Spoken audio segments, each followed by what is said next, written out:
make that volume on that bar? Just in case you're wondering what I'm mailing. Oh. Make sure I'm not throwing contraband in there. Contraband, how do you say that? Contraband. Contraband, yeah. You might be, Are you contrabanding over there? yeah, taking advantage of the free 62 cents. So, well, sent to this one area. What's wrong with this? Nothing. I just wanted to let you know it was what I was sending because it's supposed to be handwritten notes, you know. There's your office, Mhm. and you've got the office line, and yep, you are compliant as far as I'm concerned, sir. Oh, give it this back. Yeah, I'll take it. I'll use it. Yeah, you will. Thank you. So smart. He's like, I'm sending out golden letters. Oh. All right. All right, friends, are we ready? We are. It is Friday. Thank you guys for showing up. Thank you for my friends online that are with us today. And I hope you're feeling better. I know you weren't feeling too good yesterday. We're gonna go ahead and get started. Let's see if this decides to work. Okay, so today we are covering the topic of capture more leads in our segment on lead generation. So far, you've been making contact with your sphere, those people who know you and you also know as well. You'll hear it over and over again. The more leads, the better, and the more quality leads converted.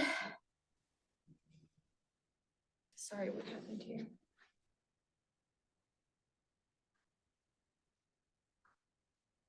Sorry, I don't know what happened here. Okay, and the more leads converted to contacts, the better. Now let's hear about your guys' success system. How many of you posted online yesterday, either during our time here or after our time here?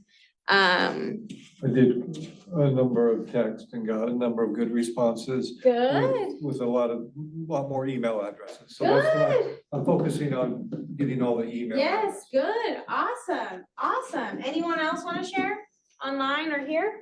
Sure. Why not? I'm here. I'll share. Share. So yeah, I liked the social media and I was glad to finally understand what the 1051 meant. And so I did that. I got some responses. Also yesterday, I went out and connected with 2 for-sale-by owners very, very productively. And I'll have listings from that soon. Yeah, so Good for you. good day yesterday. So the activities work. Hmm? So the activities work. Do you care to share how you approached your for sale by owners? Like, sir, do you really think you can do this on your own?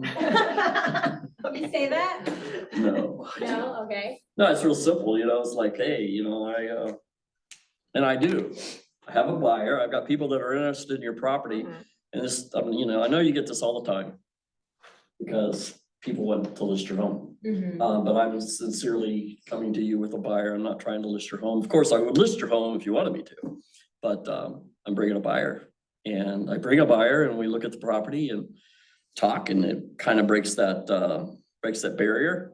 And then I provide them with I said, you know, I've got some options here. You know, I don't necessarily do it at the showing, but I follow up with them and say, I have some options. I've got like a plan to assist you. You know, I can put a lockbox on your house. I can show your house and it's a flat fee of a certain amount of money. And we lay that out, you know, and I make sure the buyers are qualified and the banks are contacted, make sure the funds are there, you know, the routine. Or not, I don't say that to them, but you know. Yeah. But anyway, so I just stay in front of them and then I explain, I use my commission breakdown, I use it a little bit differently. And I guess it's okay. Yeah, I think it is. So, you know, I tell them, you know, normally a 6% is split 50-50, 3% this way and 3% that way. I said, but I do it differently because I want to get more people to your home. And so I put 4% to the buyer side and 2% to me. I don't tell them this, but if a buyer side brings the deal, they do a lot of the work, right? So I say if it's that way, 4% to the buyer so that you're providing them a bigger paycheck. Right. And then 2% to me. And then I said, if I bring the buyer, it'll just be a 4% charge. So kind of, you know, so I break a commission structure down and I just kind of make things a So little you don't bit take the flexible. 6% if you bring the buyer as well? Is that what you're Excuse saying? So you don't take the 6% if you bring the buyer? Is Yeah, that what because, you're saying? yeah, and Okay. help me out. I mean, think about it, because normally we just get 3%. Yeah. right? Yeah. Normally. Yeah. And so I get an extra percentage if I bring the buyer, so I get 4%. So I don't know, what do you guys think? I mean, is it cool, or am I cutting myself up, or am I changing the market? Here's the thing. That, again, beauty of real estate, you can do your business however the heck you want. Right. And if That's what I you're was getting, thinking. yeah, and if that's your value proposition and you do it at a high level, Mhm. I don't see why you wouldn't. I start at 6% and I go up from there. Okay, So I don't lower it, but that's just me. And then I do 6% is the standard of what I do: photos, video, house cleaning, open houses, marketing, all of that stuff. Mhm, okay. 7% is when I offer a okay, commission to the buyer, okay, plus okay, a certain amount in repairs okay. if needed. And then it can go up from there as well. I like that as well. So it just depends, like if you, for sale by owner, that might honestly be a good approach, because for them, it's always about the commission. Right, But at the same time, you can run your business however you well, like. yeah, that was just. And if that's your, physical, yeah, and if that's your value proposition, then, Yeah, but if I'm listing a home, then that's different, correct. but that's the physical Yeah. approach. Exactly, yeah. Thank you. Hey Maria, could you repeat that? I had problems with my audio. Can you repeat that, please? Which part? Oh, you commission, what you charge and Oh, like my commission? So I started at 6% and I have, the standard of services that we offer, which is photo, video, house cleaning, paid advertisement. I'm trying to think if I have like a menu. It's almost like a Right. menu that we offer. And then 7%, we offer extra commission to the buyer's agent, or I do, I don't know if Amy does. And then a certain amount in repairs for the seller to use. So like up to $500 in repairs if needed. So that would be like an 8% then, or? No, that's still at a 7%. And then at an 8%, I offer a higher commission to the buyer and a higher credit to the seller for repairs if needed. Okay. Yeah, and we also offer vacant and occupied staging as well. Last question before we go further. So how often do you get up in 8 and 9%? I don't go up to 9. Mhm. 8 is the highest. I have not gone an 8%. I have gone 7%. I believe that, yeah. Okay, Yeah. okay, cool. Yeah, and there was, it was actually my first listing that I got a 7% the first time. And it wasn't, there was negotiating. He was definitely like, well, the standard is 6%, so why should I pay 7? Well, yeah, That's probably the question that you're going to get, but if you know your worth and you know what you're giving to that client, they'll argue, but they're not gonna argue too much. Some people might more than the other, Mhm. but it's also up to the motivation of the seller, like for some seller, it might be really nice not to worry about repairs or something, or having extra money that your agent is giving up for repairs. Mhm. And the extra commission to the buyer's agent, it's a motivation to the agent to come and bring a buyer to you, so. Yeah, and so since we're talking about capturing leads, Mhm. the reason I often offer to for sale by owners a flat rate and a service is because I have them have the people wanting to see the house call me. Yeah. So, Mhm. if the house doesn't fit. So yeah, I mean, it's a great approach, Yeah. and I honestly had never thought of that. I'm like, oh, that's actually a really good way of approaching it for sale by owner, because for them, it's about the commission. Mhm. But if you can agree to them letting you list, and then if you get the buyer and you agree to give a 4%, I'm sure they'll be happy if you do dual agency and they're saving 2% Mhm. in commission payments. So, yeah, beauty of real estate, right? We can Yeah. do, However you want to. and again, commissions are negotiable. Yep. Awesome, thank you guys for sharing. So for today, we're going to talk about systems that work, prospecting versus marketing, gold mine of referrals, more sources, and capturing every lead, and we will be going over AHAs. Now, take some time to talk with your partner about some questions that you would like to have answered today, or some things that you might be curious about, and as far as capturing leads or any of the topics that we'll be touching on today that you see on the board. And I'll give you guys about 4 minutes for that. So I'm curious about This, Having a good day? sources this Yeah. number nine. of purchasing leads. Whether or not- Are there think really so. any good That's sources? what I'm looking at. Because I've done it before and you get, it's kind of like calling in the phone book. I mean, you get some people to answer, but you go through a lot of numbers before you get an answer. I don't know, I've never done that before, but I was talking to a friend yesterday, who's an agent with another company, and she just bought some leads through Realtor.com. Yeah, So, how'd those turn out? Did she say? she didn't say, I think she just recently did that here within like the last week, so. Yeah, Yeah. because I did that with Zillow. I bought a couple of zip codes and it was okay, but leads are leads. I mean, because it just picks up stuff like you're just like this one lady, I mean, I got her like, I don't know, a year ago. And she just kind of like, gets bored at night, I guess, and is looking online. I mean, she does have a purpose, but she's not very driven. Right. But anyway, that would be one of my questions. What else you got for today? Any questions? Capturing is, Yeah, not think that's a great anything question. specific. Kind of Yeah, I just want to hear what they, what's the? just wanna hear For me, more about it's converting. there's no such thing as an easy way, I suppose. I But don't think so. the best way to get leads, the Yeah. best way, I think I'll say. Because,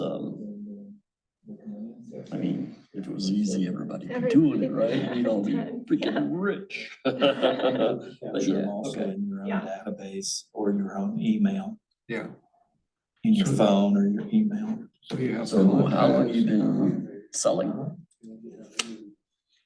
Well, I was licensed in 2002, Contact and I sold for a year and a half, 2 years. I worked for John Heights over at Remax. Yep. For me, And then got into appraising and have appraised for 20 years. a contact. And then is just a stuff has person kind of slowed that down you for us don't over the last need. year. And But I'm like, a I lead still is have this someone license. I I've think always is kept it actually active. going to I might as well relearn it. So do you go to Palm And Terre? then, and then. And do you do commercial? I don't do commercial, and I No, only you go to already know Palm, your I future. don't, I'm Okay. not licensed to do commercial. Okay. Expressed. I got a Palm de Terre for that they're recreation though, what do you wanting to buy got? somewhere. I'm getting ready to put my house on the market. Oh, And okay, here's what happened. Crazy story. I'll try to make it real short. Me, But anyway, so my son actually, drives over the lead road on a is truck, right? mhm. anyone that's gonna Intelligent buy, kid. sell, or Well, he's invest not a in kid real anymore, estate. but anyway, he's like, God, because I've driven over the road. He says, God, I hate this job. I was like, I said, hey, They just why don't express that you? they're going to. Because I put the house on his name. So you're a lead. I'm actually homeless, but anyway, I put the house in his It name. comes through your website. And I said, why don't you just borrow like 50,000 against the house, get off the truck and kind of find some work, and da, da, da, da, da. You know, and. Anyway, so he did that, but then he ended up just 10 o'clock playing last around too night. much, and then he was like, I'm not gonna be able to pay this back, so he ended up back on the truck. So I said, why don't you, because, and here's the thing, God, I'm getting lost. I just need somebody to appraise the house, because what, oh, that's what it was, sorry. When they did the loan, Mhm. they had somebody come by and. Okay. and appraised it. Who would Just like look to at it. share some questions that you have, whether it's something that wasn't answered or want to pick on more of today? Try. Or more questions that you have in regards to today's agenda? Who would like to share? My questions, or our questions, I guess. Purchasing leads, is there anything of value there? No.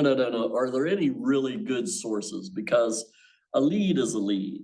What I mean by that is the way, anyway, a lead is a lead. Some of them are great. A whole bunch of them are wiggly woggly like Yeah. a fishy worm. And then the other question is, and I don't know that there's this exact answer to it, but the best way to get leads. What is the best efficient way to get leads? SOI. It's a lie. SOI. SOI. SOI. Here. Okay. What? Don't do it. That's your sphere. So then we have to grow our sphere, Mhm. because my two people are just like, dude, I'm tired of hearing about it. Yeah. Well, defining the difference between a contact and a lead. So a contact is someone that knows you and that you know. So someone that you have a two-way relationship with, that you have had a two-way conversation with. A lead is someone, it's a cold person, someone that you haven't had a relationship with. So like Oh. someone that you just met down the street that you've So never spoken with. okay, so the goal is to get the lead as a contact? Correct, yes, yeah. So leads can convert into contacts when you nurture that Okay, relationship. so hence lead generation is the Yep. first word, lead gen. Yep. Yes. Man. Does that answer your question? Yes. Okay, Then capture every lead. How can you bat 100%? we'll get to that. What's that? We'll get to that. Okay. Any other questions? No? Okay. I just sent it to you. Who would like to Oh, read the should quote be- on the board for me? You love people, but at the same time, you haven't yet learned to love hunting for them. The shift, Gary Keller. Very good. Yep. So this is about loving lead generation. The hunt for people who are able, ready and willing to buy or sell real estate, whether it's now or soon. In this session, you'll learn more about sources for leads, so you'll never run out and you will love hunting. Our objectives for today are to gain a deeper understanding of how to create and disseminate lead generating messages and how to be able to expand your referral strategies. Now, by the end of this session, you will choose your top 4 lead generation sources and you'll lay out strategies and timelines to generate leads from those sources. So we have said all along that Keller Williams is built on models and systems. So naturally, there's a simple system for capturing more leads. It's a system that you'll find works. Who would like to read this one now? Number one job is to find ways to get in the path of motivated buyers and sellers. It's always smart to be reminded that our number one job as real estate agents is lead generation. Without leads, we have no sales, therefore no business. We are in the business of lead generation. Since leads are everywhere, we all must be always hyper aware and be on alert for when they appear. So when we started this week, I had you guys think about your one day, just what you did throughout the day and the people that you came in contact with and the lead opportunities that you have. So that's what we want to go back to, right? Is thinking about our day and thinking we're not running errands anymore. We're lead generating. Yeah. Anywhere that we go, we are lead generating. So if I go to the grocery store, I try to have something branded that says I'm a realtor, something that one of our colleagues, Cassie Jones, suggested once was to put your name tag upside down when you're going around town. Because people will tell you, and then that helps you have that conversation. And it does, because I tried it and someone approached me and they were like, oh, your name tag's upside down. And then I was like, oh my gosh, thank you so much. How are people gonna know I'm a real estate agent if I had it upside down?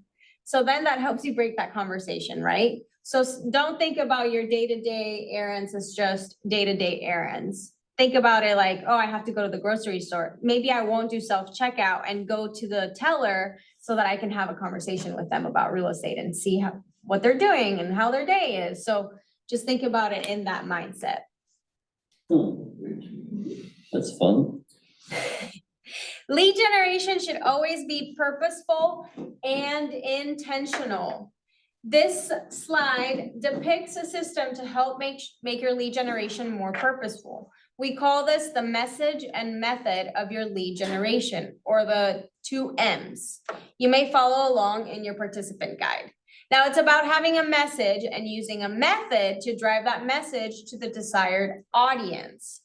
The message must, 1, match your market, and 2, make an offer for immediate response.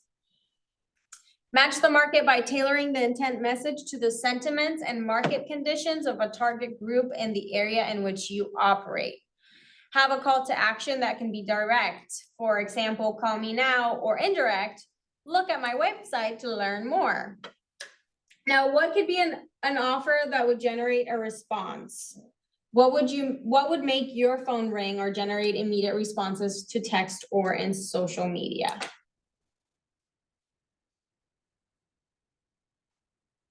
An example to a call to action that you put out there that you think would get someone to pick up the phone. Other than offering something of great value, Like what, for example? I always think money, but you know, I mean, that's just me. I'm kind of stuck. I mean, yeah, what is it? So if interest rates are going down, or, they're going down again, interest rates are going down, if you're considering buying or thinking about refinancing, I can put you in touch with lenders who can work with you. Give me a call. Okay. So that's like a post that you could do on social media. Do you know about the prices of homes in your neighborhood or a specific area in town? I've got this report for you. Call or text me or visit my website to sign up. Like a free CMA. Do you want to know what your houses were? Let me know. I'll send you one for free. Is there, like, there's tons of scripts. Is there a list of cool things that create a call to action? I don't know if we have like a KW thing, but if you go on like ChatGPT and you put on there, like, give me some call to actions, it'll give you some good ones. Yeah, that's a good Yeah. idea. Okay. I like that stuff. It's like, Oh, yeah, and it does do some good ones too, because normally you put, call me, text me, email me. One of the ones that I heard the other day from just some social media strategist, he was saying, ask them how they feel about the post, because they want to share their feelings on it. So how do you feel about the price on this house? well, okay, I remember that. That was the other day or something. Uh-huh. Anyway, okay. So now let's discuss the method. There's 2 primary methods of getting your message out to your target group: prospecting and marketing, which we covered earlier at the beginning of the lead generation segment. This session will only cover additional prospecting sources. When you are truly on the hunt for leads, you will find many opportunities. Let's say you're at a coffee shop and you overhear a couple talking about an open house they just visited. What should you do? Well, make a conversation with them, like, where was the open house? You really like it, let them know that you can help them if they don't have an agent, I don't know what the script would be exactly, you just kind of have to fall into it, but approach them, that's what you would do. Yeah. So, I know you would approach them and then you connect with them and then you'd ask them questions. So if you follow this simple approach, you connect and ask. Your first approach with a conversation starter would be, I overheard you talking about an open house. Are you looking for a home in the area? Second, connect with the individuals in a way that builds rapport and trust. One of the best ways is with questions. Look for opportunities to be of service to them. I have a list of all the homes for sale in this area. I'd love to connect with you so you can stay informed of what's coming to the market. Or I have a list of open houses. I can get you a list of open houses. Can I get your email to send you the list? I forget sometimes that you're reading that. It's like, wow, you're just freaking fantastic. You got all the answers. I know. Some of the things I do say. I know you do. It's like, wow, this is amazing. Okay, and then finally, if appropriate, ask to meet with them to learn more about their situation. And don't forget to apply the Ford method to connect with someone and deepen the relationship. What are some ahas that you have?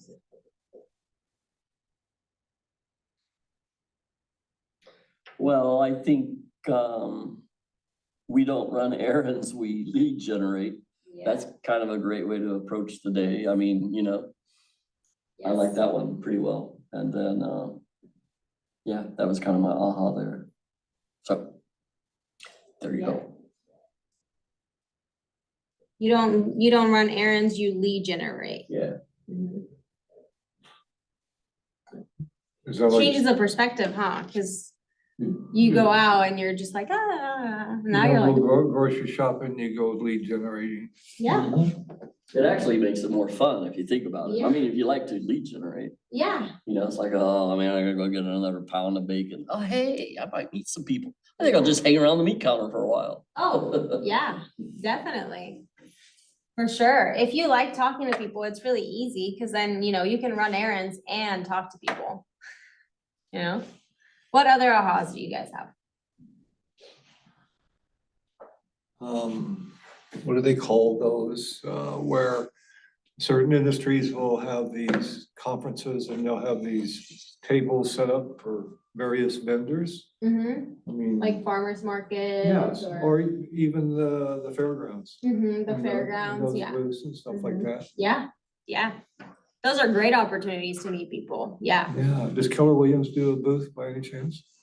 You as an agent can do a booth anywhere. Wow. Yeah, you can do any source of lead generation that you want. You just have to be compliant. So it just has to say KW and all the stuff that has to be on there. But you as an agent, Independently owned. they are independently owned, so you can do business however, yeah.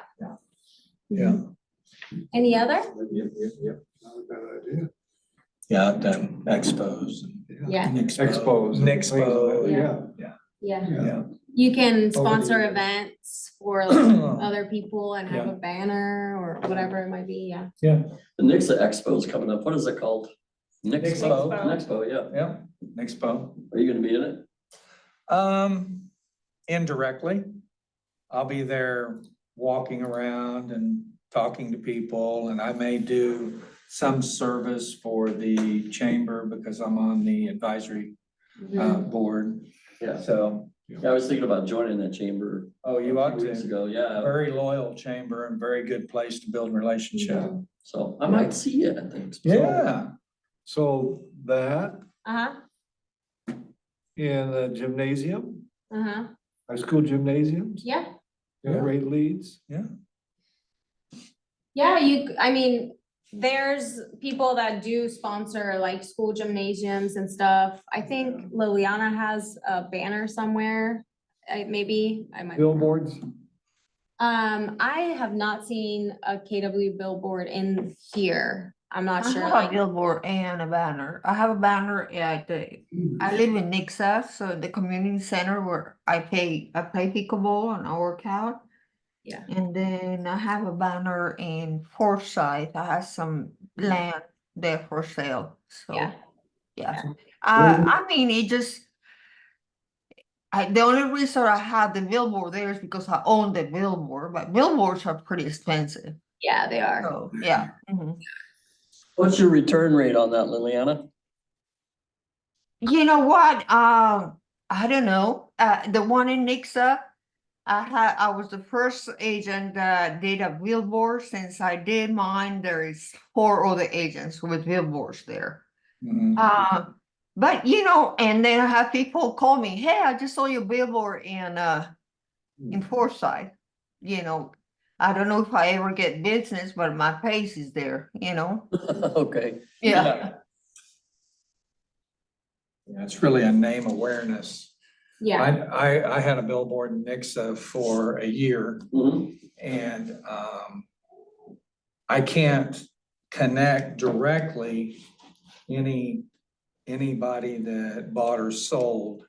But indirectly and through word of mouth, I heard, it was more just name awareness. Yeah. And Yeah. face awareness. Mhm. And then when they heard my name again, they knew who they were connecting with, Mhm. kind of thing. I would meet people through the Yeah. chamber and stuff. And then somebody would mention, I saw your billboard. It's more like putting a face to the name type of It thing. is. It's more name awareness. Do you think it's worth The cost, I mean, because It the reason I'm wasn't to me, asking. I tracked it and it wasn't to me. Oh, was it? It's gone up to like $750 a month. Yeah. Yeah, see, because when you drive into Stockton. Yeah.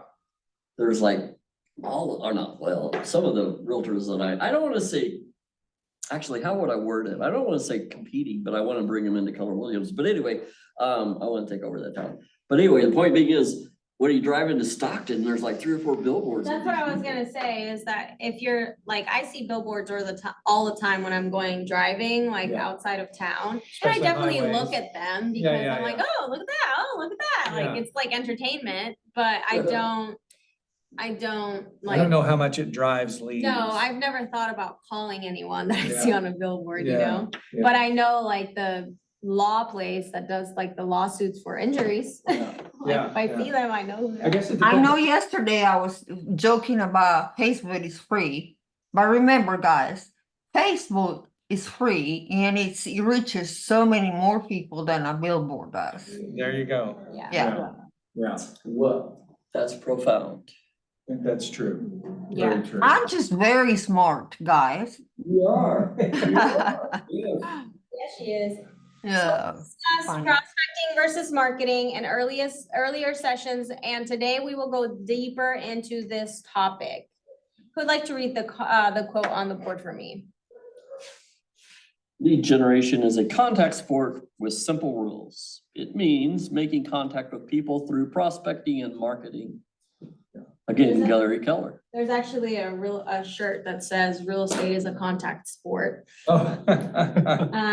Great shirt to wear if you're at, kids games Yeah, yeah. or So we come up. Anywhere there's people, whatever, right? football game, Yeah. wherever there's people. Is it branded with Keller Williams? Uh-huh, yeah, it's at the Red Store, I think. The Red Store, yeah. I believe so, always yeah. forget to go and I believe check so, that yeah. out. You could be inviting a push or something like Yeah, that. right?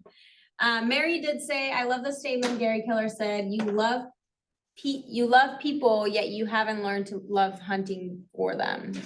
I look forward to learning this love and skill. I love that. Yeah, so lead generation is a contact sport with simple rules. It means making contact with people through prospecting and marketing.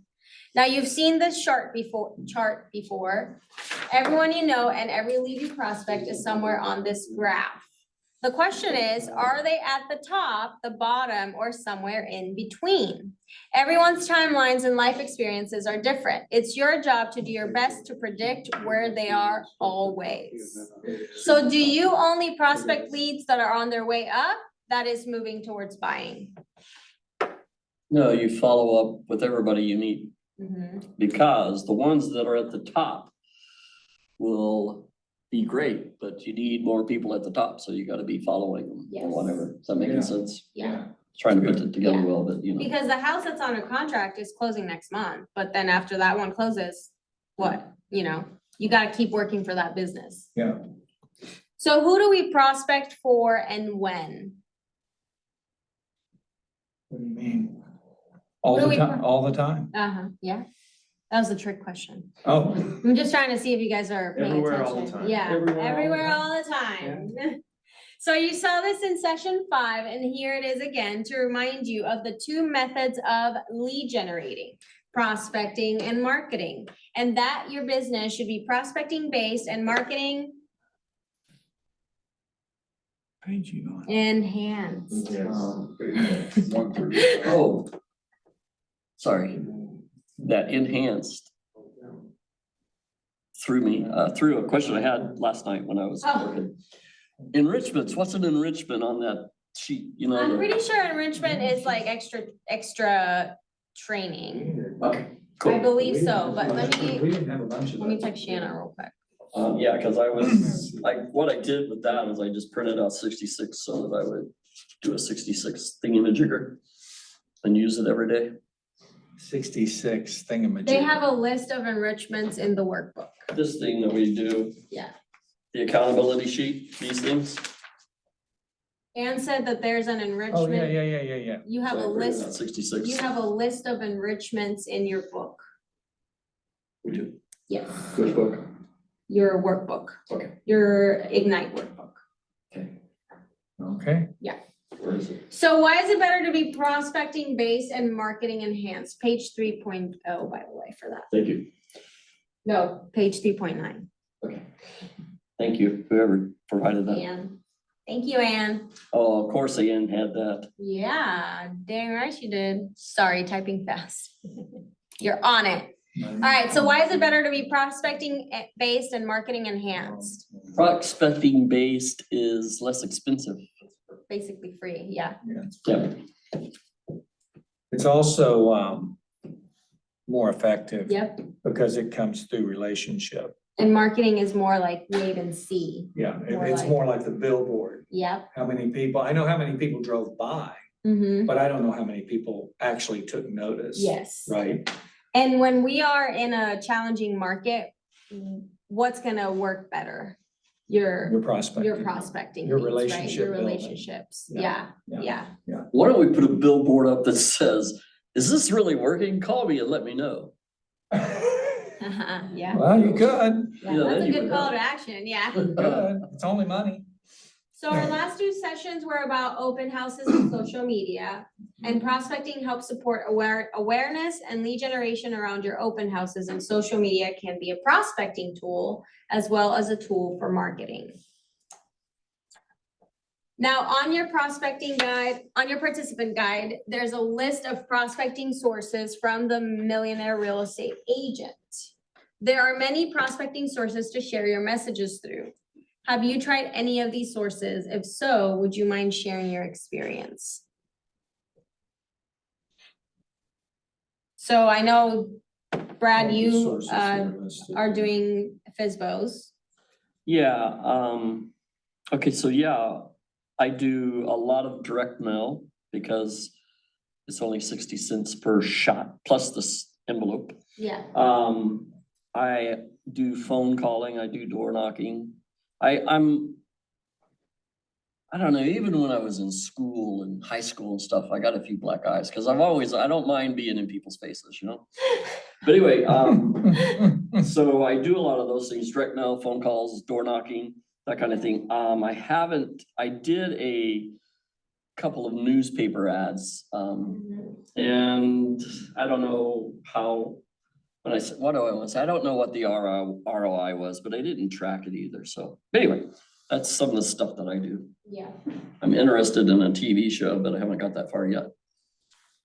So what is missing from the list? And why do you think it is? Let's see, key relationships. Well, this is marketing, okay. Building, I think the things that I mentioned are missing. Yeah, door knocking is not on here. Social media. Also social media, and that's because the MREA was published a while ago. The models still work. So how do you think it is best to approach prospecting? Do you think it is best to select several sources to try at once, or is there a source that would be best to start out with and follow it through? Well, according to the MREA, the Red Book says that most people have usually 4 sources that work for them. Yeah. And so the best way to approach it is to find 4 things that you really get into. Yes. So, I mean, it's different for all of us. Yeah. So Right. KW did surveyed top agents and found that their main focus was 4 sources of lead generation. And the top sources are repeats and referrals from their sphere of influence and their database. So looking at this list, which sources would you consider pursuing? Remember, you already have at least one down because it's your SOI. Please go ahead and circle the ones that you would consider pursuing.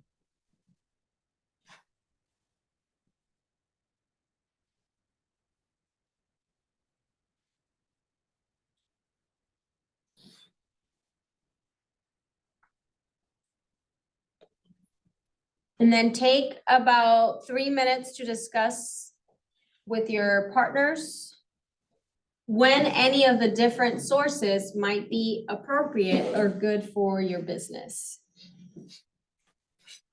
Which ones you like? I can tell you the ones I do, but I really did really well with these. Expired listings? Yeah. Man, I could. So why do you- Back then. so What do you think, I did so well. I Destiny? think it, because I got in there. It's okay. So obviously, SOI, Yeah. then key Anytime I've done relationships. it, Yes. it's like I get maybe That I know. 50% of people who open their door. Okay, yes, For job. Yeah. yes. And Open that's houses. cheaper around the And, Because I've never gotten any calls off of it. they're a little old. Have you had success with it? living life. Yeah. Yeah, Taking our because dog for a walk. We meet what I other people. do Yeah. is, Yeah. you need to write In our down, neighborhood. probably, A lot of maybe people for the know houses, these. land. Yeah. Oh, I know. Yeah. So it's a Yeah, separate I don't house. know how- Okay, so let's write that down, yeah. Because You can pull up people's Well, names think and about it. addresses, or you can just go into a subdivision and you get the basic information like their mailing Yeah. address. and everything. and then. So anyway, what I do is when I door knock, I You know, and then like. obviously Really? leave And something then behind a or lot of I people talk have to garage sales, there's a lot of Then I stuff. also Yeah. go Yeah. to Landglide so that gives as much information as I Yes. want. And then I can. Or need, yeah, as much as information as I can find. Right, And create a right. contact out of it. Yeah. And then I I would also. invite you to think of another one, use either way, because like key pages.com relationships are kind of or Okay. ask people to search. if they're Yeah. an Whatever it's important called. people in your life, they And are. then, Yeah. and tell is to try to find a Yeah. phone number. Well, yeah, And so. there's a lot of people so that I don't. I don't just know their name. door They knock. would- they would- Because. I go ahead and follow through and especially if I had a conversation with someone, like if I knocked on your door and we talked and I we got kind one of just connected in a Mhm. way. Yes, that's awesome. That I And you definitely get are, as much you know, you do information a as lot I of can about missionary you work and or have done a lot contact. of So missionary work. what's the Really answer? Have I awesome. had a lot of luck with it? Some from there. Those are great garage sales. It's awesome. Yeah, It's not I'm very cool often with it. some So people I say hit that. those So down. I was waiting, I'm like, I wonder So if what someone else say do you that do? one. Every I place like that it. I have a- And estate sales. So, Yeah. that part, that part's If they're at covered, the but, estate sale anyway, yeah. stage, So they may. it's meals. They may- Also, I'm Already going have- to, Next Coffee open dates. house is gonna be Okay. out. Since I've Yeah, done but it, if you go, But then people I do a go lot of there that. too, Yeah. so then they are I buying really- But I do a lot of networking. So when do you events, think uh, it would that be lead to good, that. well, I didn't do them when would correctly. you apply that? So my past How would you experience prepare in for open that? Like garage houses is sales. like, Oh, I would take cardboard meetings. Yeah. but I'm not doing it correctly. Yeah. You know, because like the day of the open house, I might just put up signs and, you know. Right. So if I'm gonna do it the way that it's supposed to be done. So I like the fact of an open house, because people that come to open houses are They have my app ready. interested. Oh, so, yeah, and all there's that so kind much of stuff. technology now. So, like- yeah, have the app ready, have the card ready, just be prepared, you know. I'm to talk curious to about, those I like people. seminars. We did a quantum not too long ago in Yeah. in Woodstock. Awesome. Yay. It's kinda like Perfect. bringing Okay, people guys. into- So let's hear, Like seminars. So let's hear some of the things, some of the sources that you would consider pursuing. Let's start over here, Richard. Okay, so expired listings. was Expired listings? one. Did those years, when I was in real estate before, gotta get their yeah, first call, maybe the first thing in the mail, and maybe the first one on their doorstep, okay, so. I love it. Perfect. Jeff ran away. He didn't want to answer my He, question. Just kidding.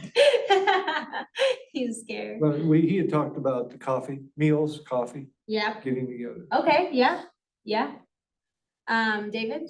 Garage sales, estate sales, you know, you go to a garage sale, people love to talk about the stuff they're selling. Yeah, And you can ask about it and it's easy. And then talking to other people that show up at garage sales. yeah, And then, that's a great way to meet people and get their information. And then, I was gonna say, a lot of those people, estate sales, garage sales, they may be having that because they are moving or Yeah. thinking about moving. They're Mhm. clearing out and next year they're gonna, yeah. you know, they're starting that preparation. Starting that phase. process, yeah, yeah. Perfect. Yeah, garage sales are really awesome. Brad? Yeah, so, I'm all about, especially this year, the open houses, I'm gonna do them correctly this year instead of the way I was doing it in the past. Cause I wanna change my, I wanna change my perspective about open houses, then also seminars. I like events and seminars, cause I like to be in front of people and I like to Yeah. have a lot of people come. Yeah. And I like finding my prospect, like if this room was full, then that would be great, cause everybody here is interested somehow. And there's gotta be at least a couple of leads in here, right? So, Mhm. but anyway, that's what I would do. Okay, Destiny?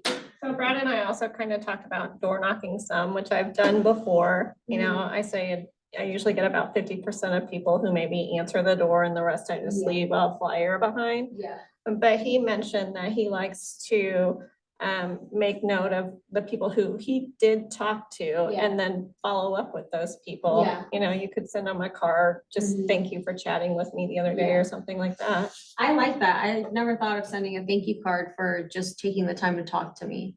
Yeah, that's a good idea. I like that. Jeff, would you like to share some of the ones that you circled?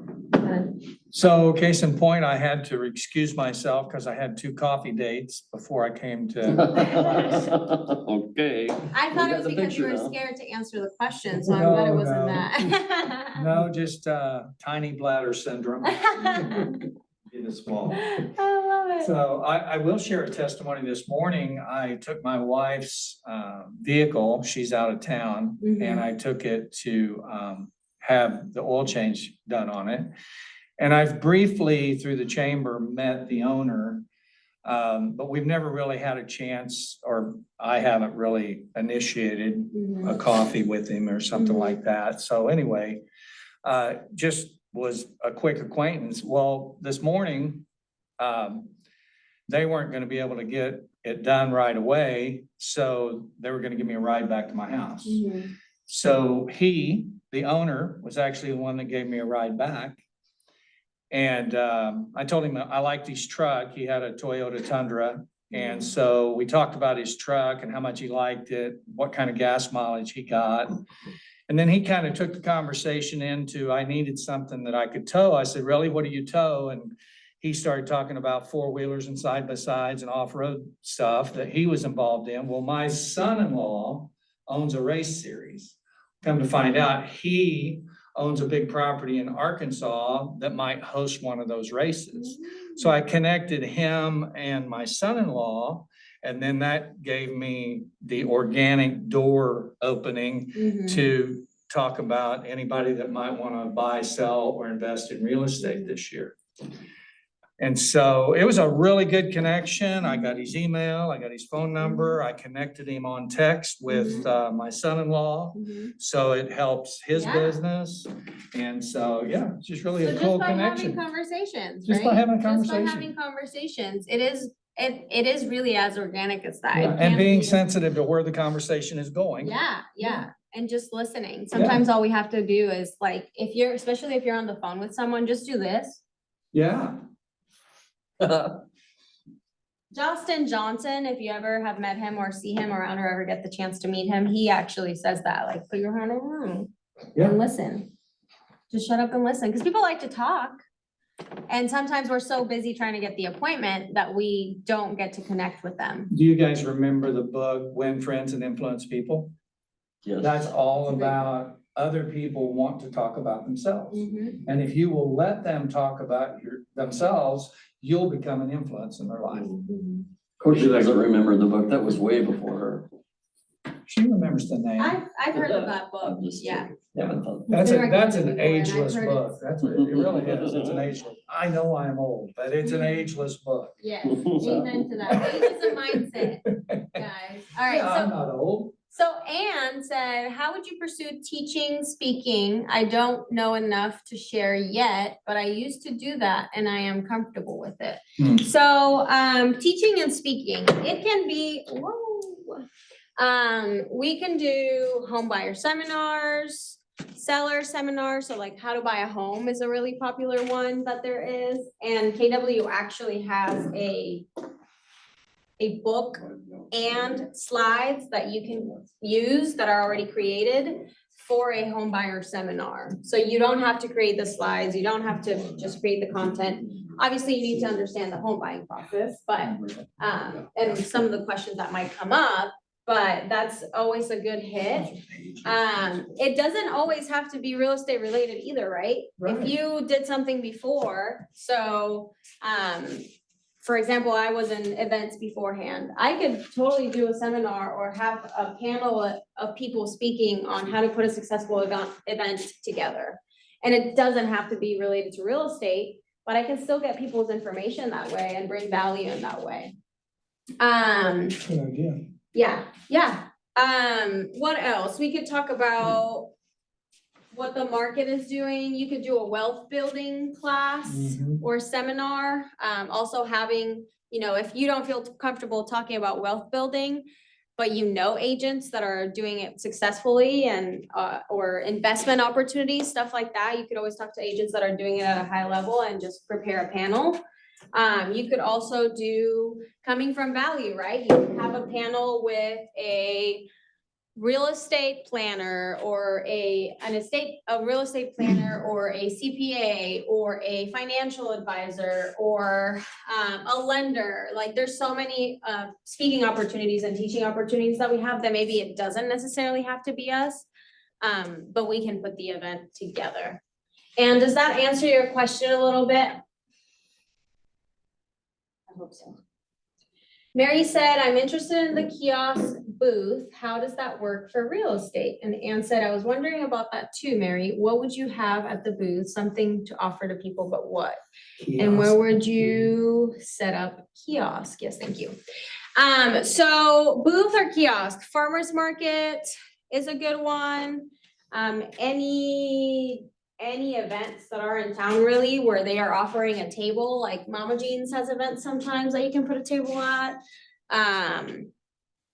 Any festivals that the city is putting, you can normally sponsor, or if you have like a partnership with a small business and they're asking for sponsorships, you can ask to put up a banner or a table. Something that you could do is, I know Amy did once where she printed out like coloring pages for kids, and then there was a drawing, so people had to put their information for them to win like a something for the kids, like the best drawing, whatever.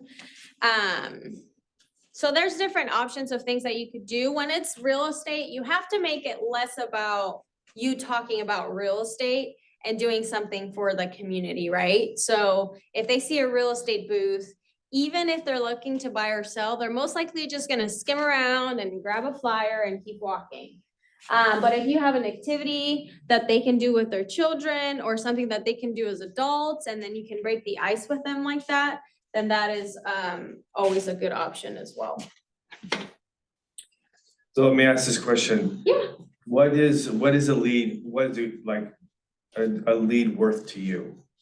Like a solid, I mean, everyone's on a spectrum, I know. Right. Like, what is a lead really worth? I mean, I hear about, 10% of the commission. I feel about like referrals, people are saying, what, you would just say 1% or 0.2 from what? 25% 25%, okay. when you send a referral out, When you yeah, send a which referral, varies, and it- not Oh, everyone does you're right. 25%. But I mean, Yeah. I mean, that's one way to measure what a lead, a solid lead is actually worth. But like, what's a real lead actually worth? Depends on what kind of lead. I know, I mean, but I mean, like, I'm still having a hard I don't time know. following. Are you talking about like the dollar amount per just in your lead? mind, you think, To me, one lead, like one person in my database, if I have name, yeah.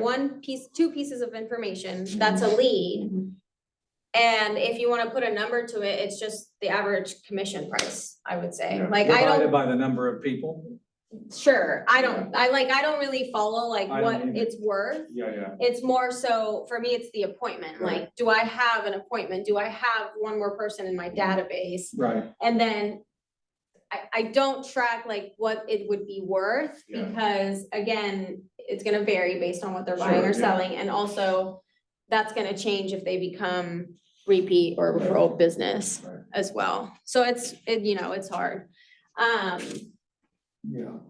Do you mean how much would you invest in getting leads? How much would you pay for one lead? Is that what you're asking? Like. Yeah, I mean, like Brad, he writes letters, okay? So it's gonna take you, let's say it takes you 40 hours to write 1,000 letters, and it's gonna cost you, $600. So that's, you put it, and you get one sale, you get one, Then you or pay for 50 your leads out of it. expense. Yeah, I know. For me, it's like, if I go door knocking 50 houses and I get one lead, that was worth my time. Right. I think if I was gonna put a value on it, I think I'd put like maybe a percentage of my commission. Let's say, just say a $200,000 deal, what is that, $7,500 commission, no, $6,000 commission, so I would say. I'd like maybe say it's 25% of 6,000, you know, I mean, if you want to put a dollar amount. Yeah.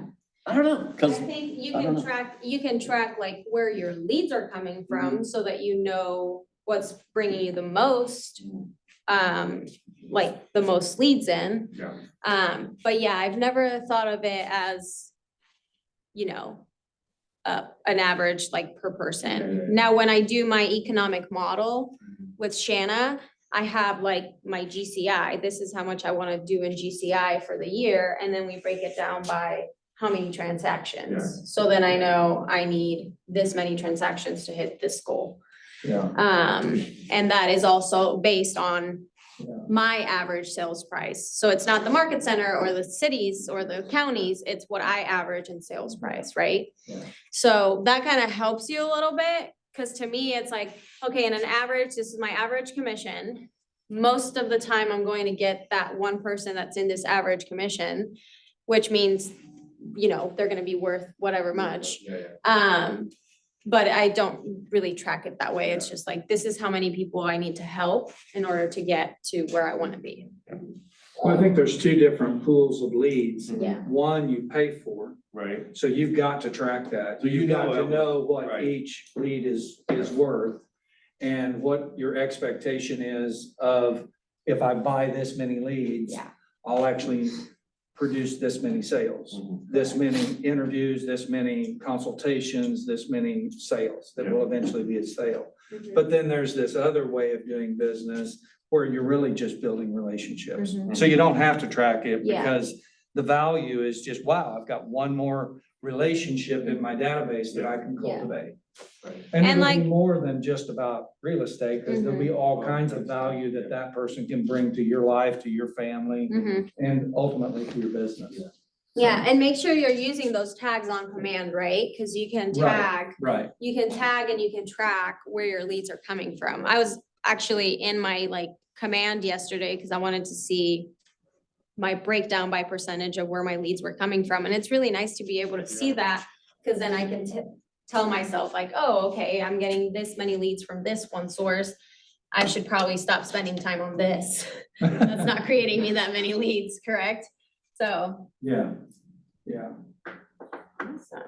Okay, How many tags are too many tags? Anyway, I would say no more than 10, yeah. yeah. How many will it do? Only about 10? I'm that's pretty fine. sure you can go pretty extensive on there. Can you? I've Okay. never tried haven't the tried max either. amount, but I have heard that no more than 10. I was looking at my tag list the other day and I need to clean it up, but there was like 66 tags. Oh, wow, yeah, it'll go that So you go far. up there Okay. and it's 10 is cool. It's gonna be hard to do groupings that way. Yeah. Yeah, Yeah. well, yeah, because when I learned tags, I got to having fun. Hey. So Sure, this I said session tag for the is success. about additional prospecting Why not? sources to think about and focus on. Here's a list of marketing sources for comparison. What page is that? Oh, okay, next page. So we have online, offline advertising like TV, radio, newspapers, personal vehicles, bus stop benches, magazines, billboard, yellow pages, grocery carts, moving vans. Online advertising is like pay-per-click, SEO, social media portals, broadcasting like live social media or blogs, direct mail, promotional items or swag, public relationships like news releases or in advice columns, and sponsorships as well. Now, do you see anything missing?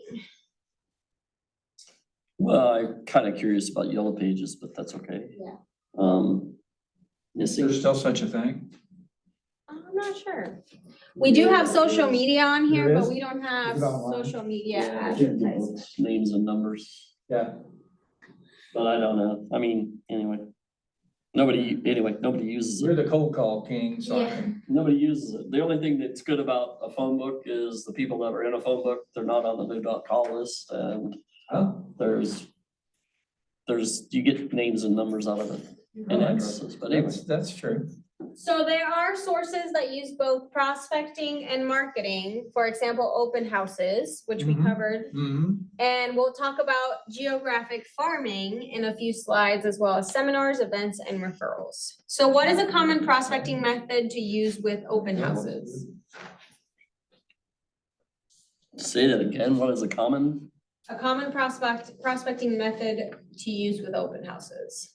Well, I guess to, put a system together for your open house and be consistent with it. I mean, Yeah, but what are you doing before the open house that is prospecting? oh, I got you, door knocking, getting signs up. Yep, door knocking is the most common method, and this is your opportunity to, one, make the neighborhood aware of the open house, and two, invite neighbors to the open house to meet you, to see an active listing in the neighborhood and perhaps refer a buyer to you. And here's a good way to get somebody to answer the door and get to know the name. So you're putting balloons up, right?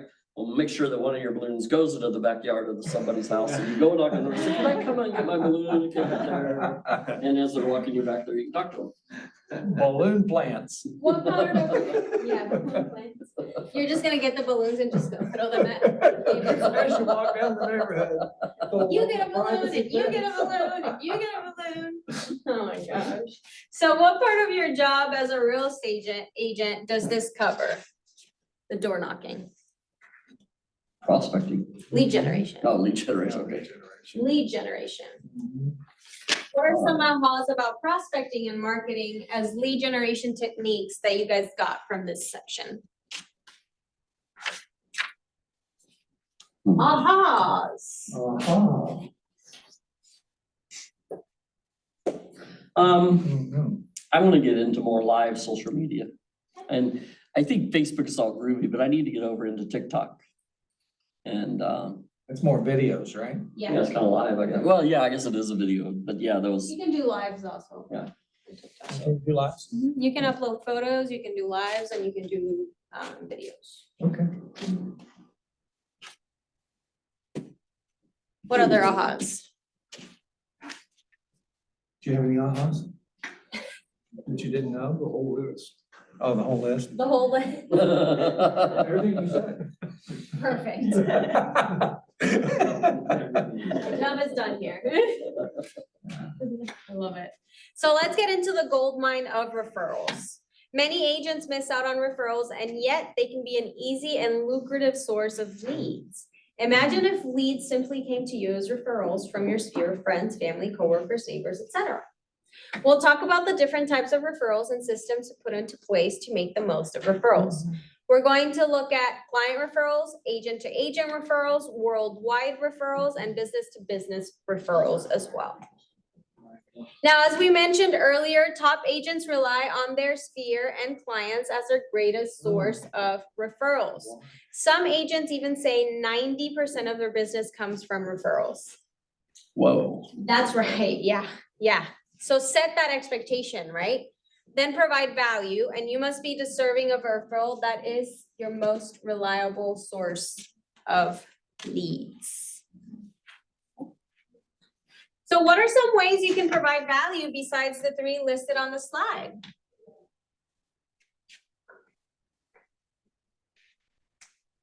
Provide value for referrals.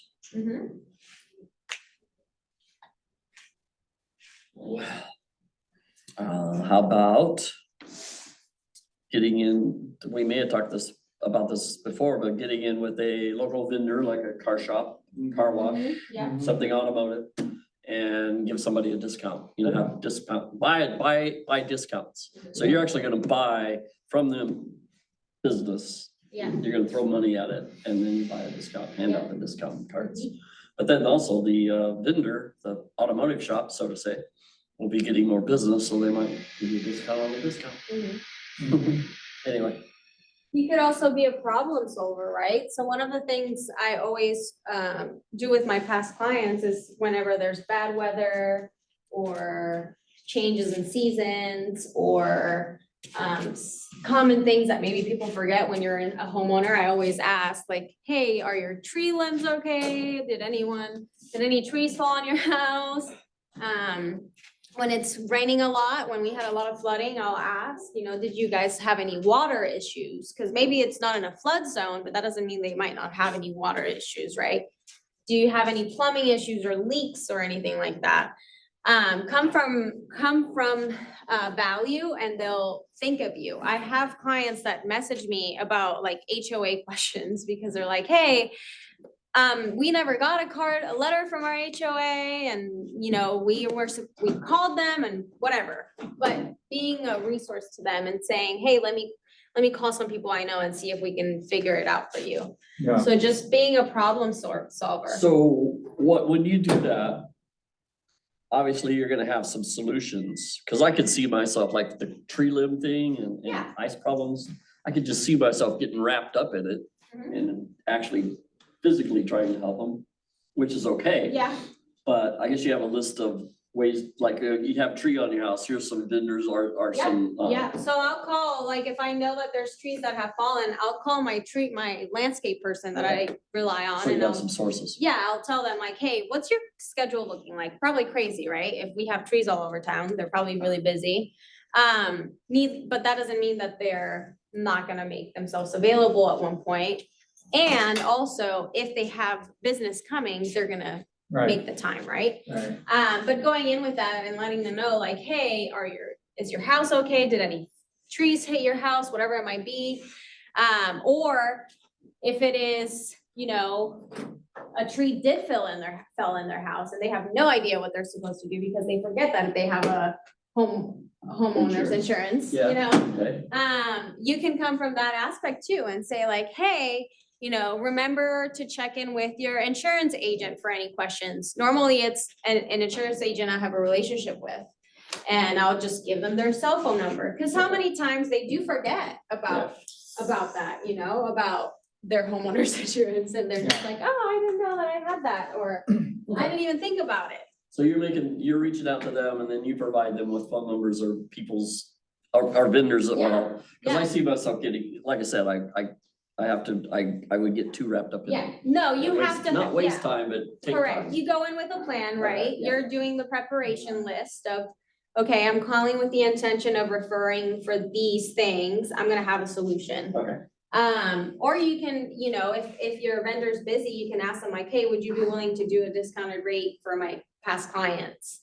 And maybe they'll give you like 10% discount, and you can tell your clients like, hey, if you need this, here's let them know, whatever, come up with an idea on how to work on that, but there's ways to work around that for Okay. sure, yeah. Same with like freezing temperatures, the covers for your faucets. That's a really easy, cheap care drop off that you can do of like, hey, I just leave it at the front door. Like, hey, I'm doing a little care drop off for my clients and I left you some faucet covers.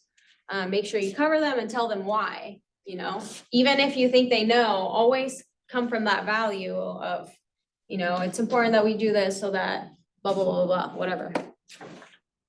I'm sorry, but I'm also, have a very curious mind. Do those things really work? What are they doing? Just collecting the heat from the house? I mean, really? I have no idea. I've just been told to put them on there. Yeah. So something totally different, but I think it belongs on the list. Yeah.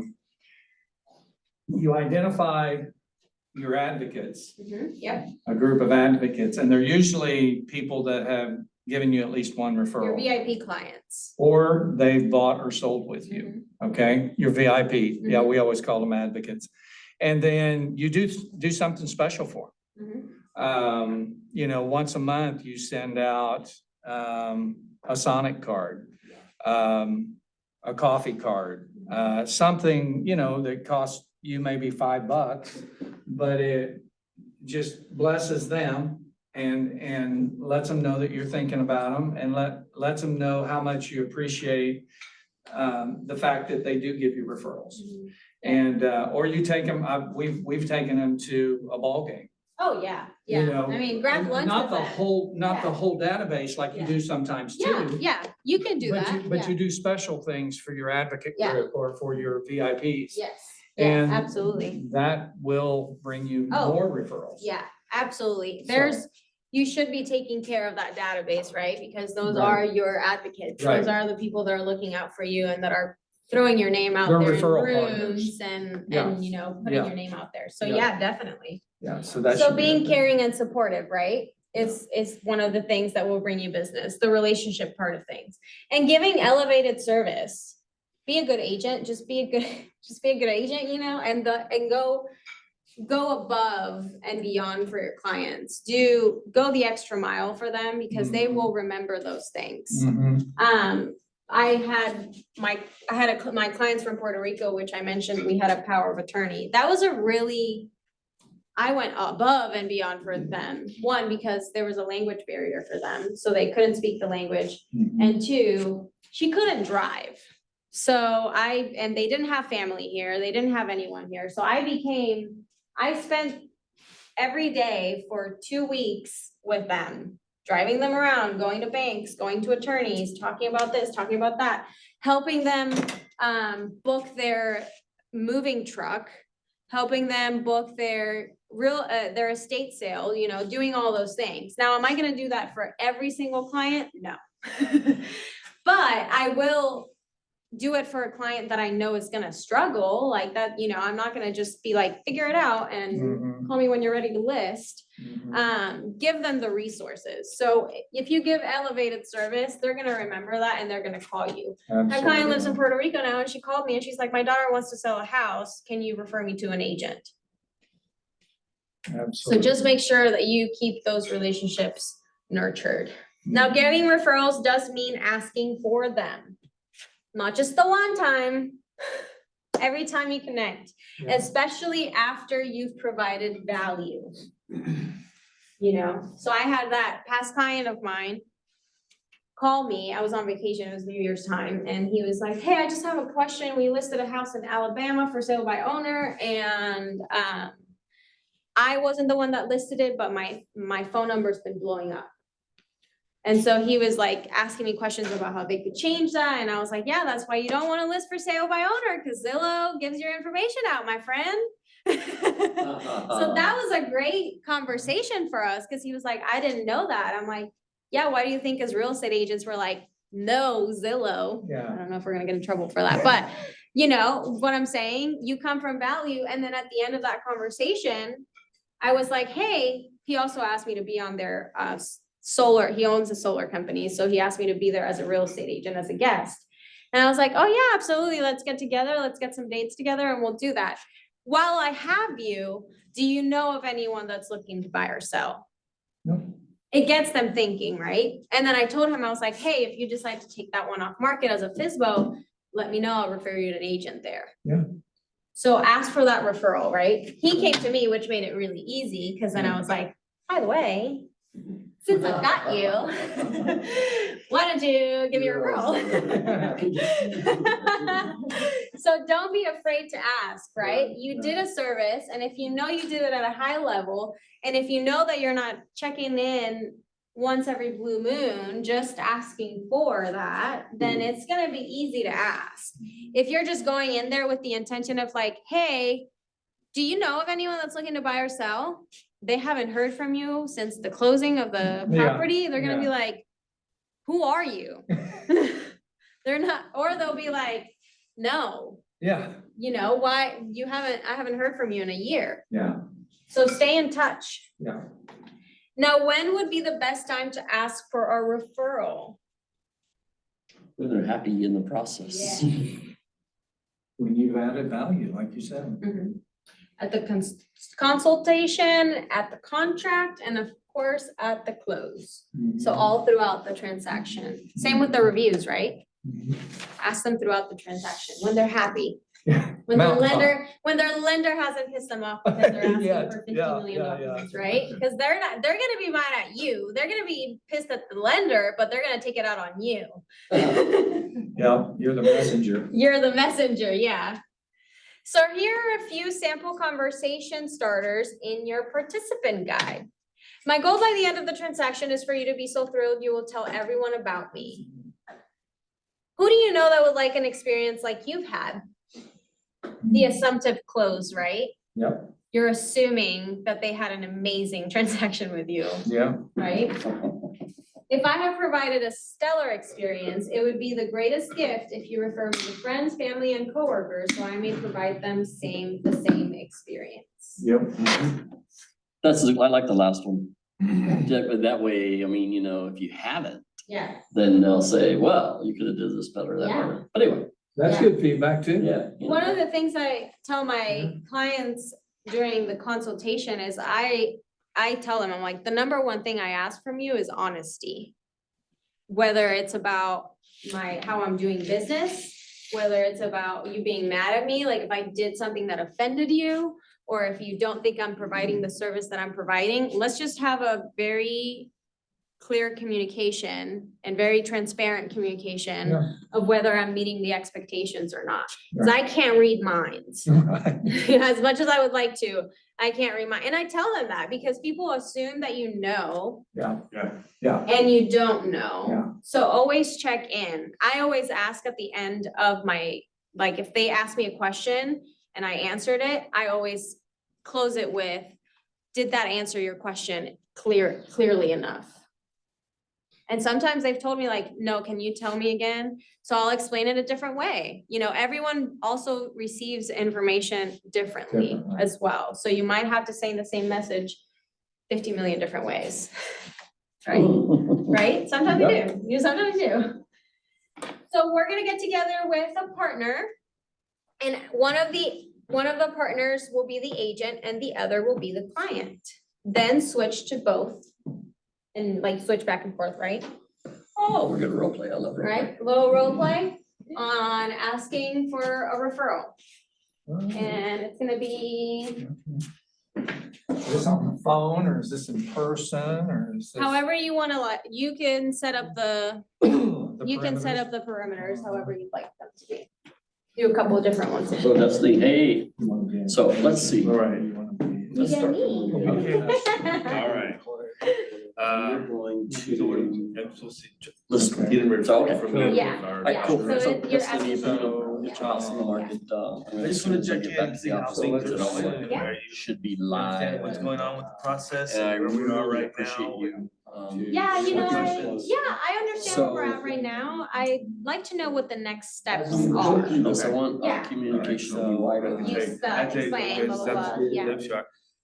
Okay, so I'm glad you're For a like long pretty time, happy like with things, things won't be heard. just to be thinking about And I stuff. want you to have as good of an experience as you can. Sometimes I like to refer to it as, you've been on an airplane They might before, be right? wonderful by Airline flights. yourself, I mean, if you've had a good I've flown experience with this me, route, I'd like to this provide course, that. whatever they call that. Oh, definitely. I'll definitely be sharing your How contact information with my friends and family.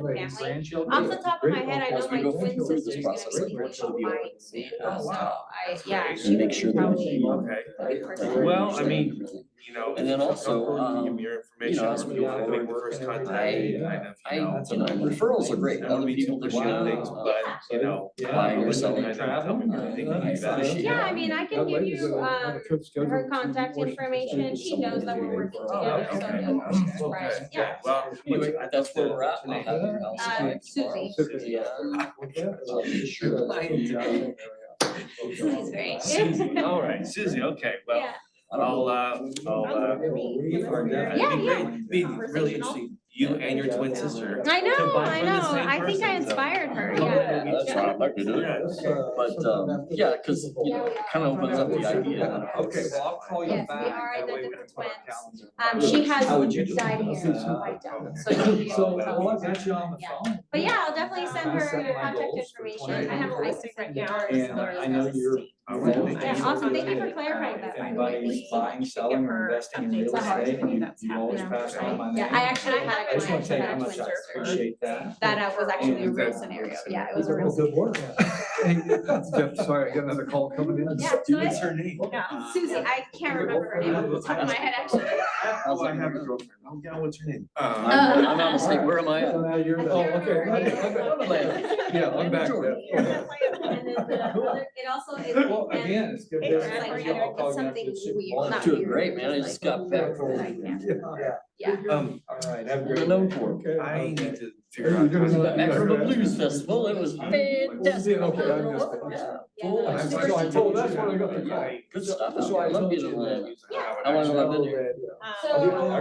Oh, yeah, it's great. I grew up here. Anyway, what can I do for you? Well, but you put on there, Okay. and then you must have created a I said, pin. anybody buying, I selling, wanted to or let you investing know in that real we estate, have I'm it. just always kind of What would you sensitive to the people I don't around know you what you talking. normally do. And And Well, I, I put it, so that's what I thought. yeah, so when you go to the lockbox, right? Yeah. Let's say this. Anyway, do you have Yeah. any Yeah. questions for me? You're gonna put your Any pin I in, try and not it's concerns gonna or say, any thoughts we need to go It over? It kind of that- depends on where the Whatever. conversation. Well, Whatever you is know, and you But click some I the will say bottom this of right the now, lockbox things are up. going smoothly. I mean, you There's a know, little, like, kind of like I black circle expected. that And I love the way you communicate and follow up Yeah. with me and stay in touch with me. Okay. So, Okay. And then you right at just the leave it moment, I there. feel Normally, pretty I put confident my with you sound on to and know don't if have it's any. a short Well, this is where I'm getting stuck. And then- I would appreciate, I don't know how to do this. And how to It find. never have too many referrals. Well, that's what's being talked this session. See what comes out. Maria Okay. teaching. I appreciate your feedback there, and, you know, if Hi, how are you you? find that you're getting good service and Yeah, that getting a would be referral, that's something I really Might have to appreciate. get with them about What's a that. referral? Yeah, 'cause I tried to. Oh, okay. Do Hey, you have what's up? any friends? Yeah, I or don't- Get into my account online, and you can't get into your account online. Oh, okay. I'm still playing softball, that's. You There's know so what, many that's kind of cool. passwords that we have to set up that I do believe that, I would probably call them. Yeah, I'd call them and You're just nervous tell about it, but them. anyway, yeah, that's a good idea.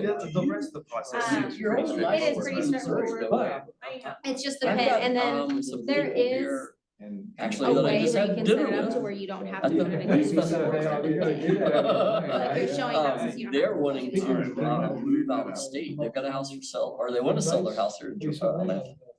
Anyway, so do you? All right. Anybody here? Can you still help me out here? Yeah. So was that hard, guys? Sorry. That was pretty blunt and a and a hell of a like short that. amount of time. While you're thinking about that, we give you a referral, I like it, cause you'll make them laugh, they'll probably laugh. Yeah. Like, "Ah, that's a good one, yeah, like, you know, break the ice, yeah. Okay, so, I don't know how to, was that hard? I just asked. No, Yeah, you was did that well. hard, You did Richard? great. Just, No? I think Yeah. there's more here than it is, Probably than so. when it comes out, it sounds great. Sorry. Thank you. No, you're good, was that hard? Was asking for the referral hard? I struggled with it. Okay. With like finding the wording to make Okay. it come out of my mouth Yeah. and make it not sound like, you know, awkward. or Yeah. I'm asking for, Okay, yeah. you know. Brad, on the other hand, he just, it was very conversational. He just slid it in there. It was Yeah. great. Yeah. I like to pretend like I'm on stage in a theater and I'm an actor. So I don't I see believe myself, that. I see the actor up there, but anyway, go ahead. There you go. So one of the things I said earlier in the week was just act like, you know, especially if they're, maybe they're your sphere inputs or whatever, just assume they're gonna wanna work with you and that they like you and that they're gonna wanna refer you. Absolutely. And the more you practice too, the more you practice, the easier it gets. If you don't practice it, then it feels weird, because then you're like, oh, I don't know how to do this, because obviously you've never done it before, but the more you get in the habit of it, the more it's like, Yeah. you know, just give me the business, man. I still got bills to pay like you, come on, man, let me out. Gotta pay the bills. Don't tell me about the skinny mule, just load the wagon. Exactly. So whenever you receive a referral, whether that referral turns into business or not, it's important to reward the behavior of providing a referral, right? Absolutely. That can be as simple as a gift card or coffee. Absolutely. Treat the referral source even better than the referral, excuse me.